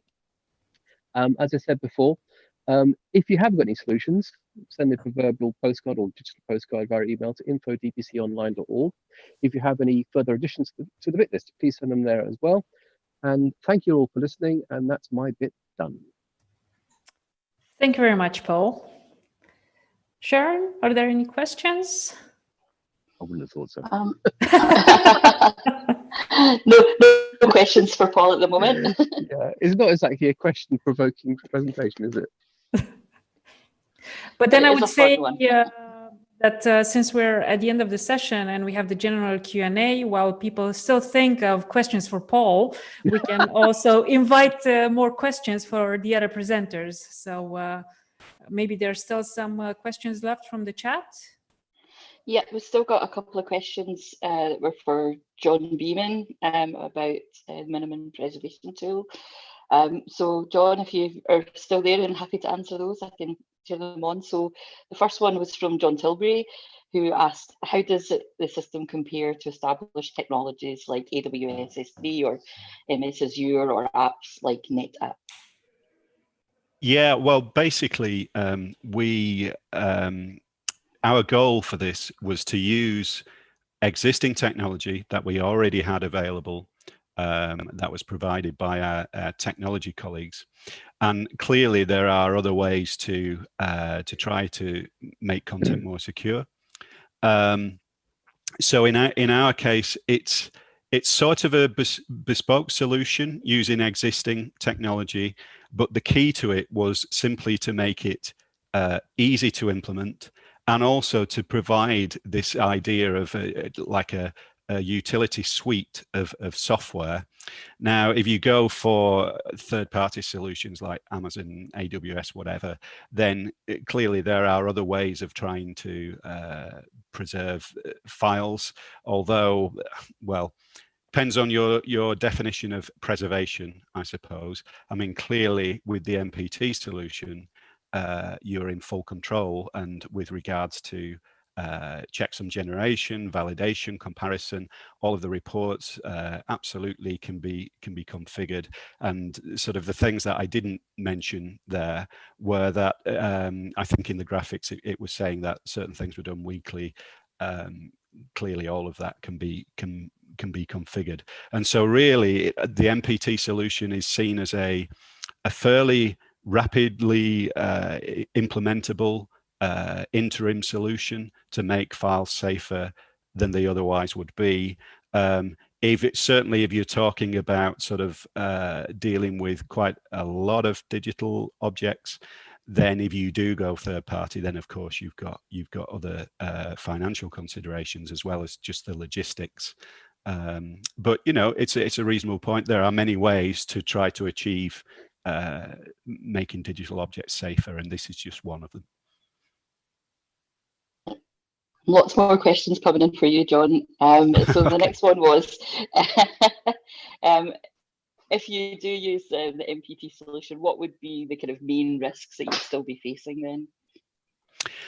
Well, I mean, we've already touched on the fact that one thing it doesn't do anything with regards to metadata, and clearly metadata for digital objects is very important in itself. We have tried to mitigate the risks as much as possible. In a sense, I suppose we do have the luxury that we already have 2 sites, which are, you know, separated by many miles, and so that satisfies some of the basic sort of preservation criteria. I mean, don't get me wrong, during the testing phase and during the development phase, clearly we had to ensure that all of the functionality, those different bits of functionality that I talked about, were all functioning correctly. We have now done that. We sort of ironed out some niggles here and there. And so I'd like to think that generally, as far as what the MPT is intended to manage, if you see what I mean, i.e. making digital objects safer, as far as that in itself goes within the scope of the MPT, I don't think there are any significant risks there. The biggest challenge, I think, if other people were to use the MPT utility suite and implement it as a service, it does all come down to ensuring that your infrastructure and your compute resources, etc., are matched to the type of collections that you have. That was partly why some of those figures were in the slides, just to illustrate that you have to essentially sort of tune the system for the objects that you're trying to look after. Okay, and one more from Becky at the National Museum of Wales. She says, possible daft question, but there's no such thing as daft questions, Becky. Would the MPT be advisable for a first step toward a repository if you don't already have one in place? And by a repository, she means a full DP system.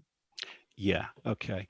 Well, I'd offer a tentative yes to that. Again, going back to what I've said earlier, which is, as long as you're aware that the MPT system is not designed to be anything like a digital repository. It does nothing with metadata. It's simply an enhanced way to store your digital files. But if it is the case, as it is the case, in fact, in many institutions or companies for that matter, if quite precious digital objects are currently stored on network storage and they don't have things like regular checksum, comparison, validation, etc., then certainly, yes, I would say the MPT solution is useful as that interim sort of solution until such time that you can get things fully ingested into a full-blown digital preservation system. And as I mentioned previously, that also ties in with the fact that since there is no metadata management, that would need to be done. That's sort of outside the scope of the MPT, and that would need to be done. Things would need to be prepared pre-ingest prior to ingestion into a digital preservation system. But yeah, I think it's a reasonable interim solution. Thanks, John. That's all the questions from the chat at the moment. So back over to Roxana. Okay, thank you, Sharon. Well, I actually have one more question for Niels, who I see came back to our session. Niels, are you available? Yes, I'm here again. Yeah. Great. You were saying that the first step was to create a wiki towards the end of this year. And I was actually curious if for that wiki, are you going to use existing information that is maybe available on other sources like Copter or Wikidata for digital preservation? And also the reverse, if you have new information that is not there, would you be willing to share it with the rest of the community?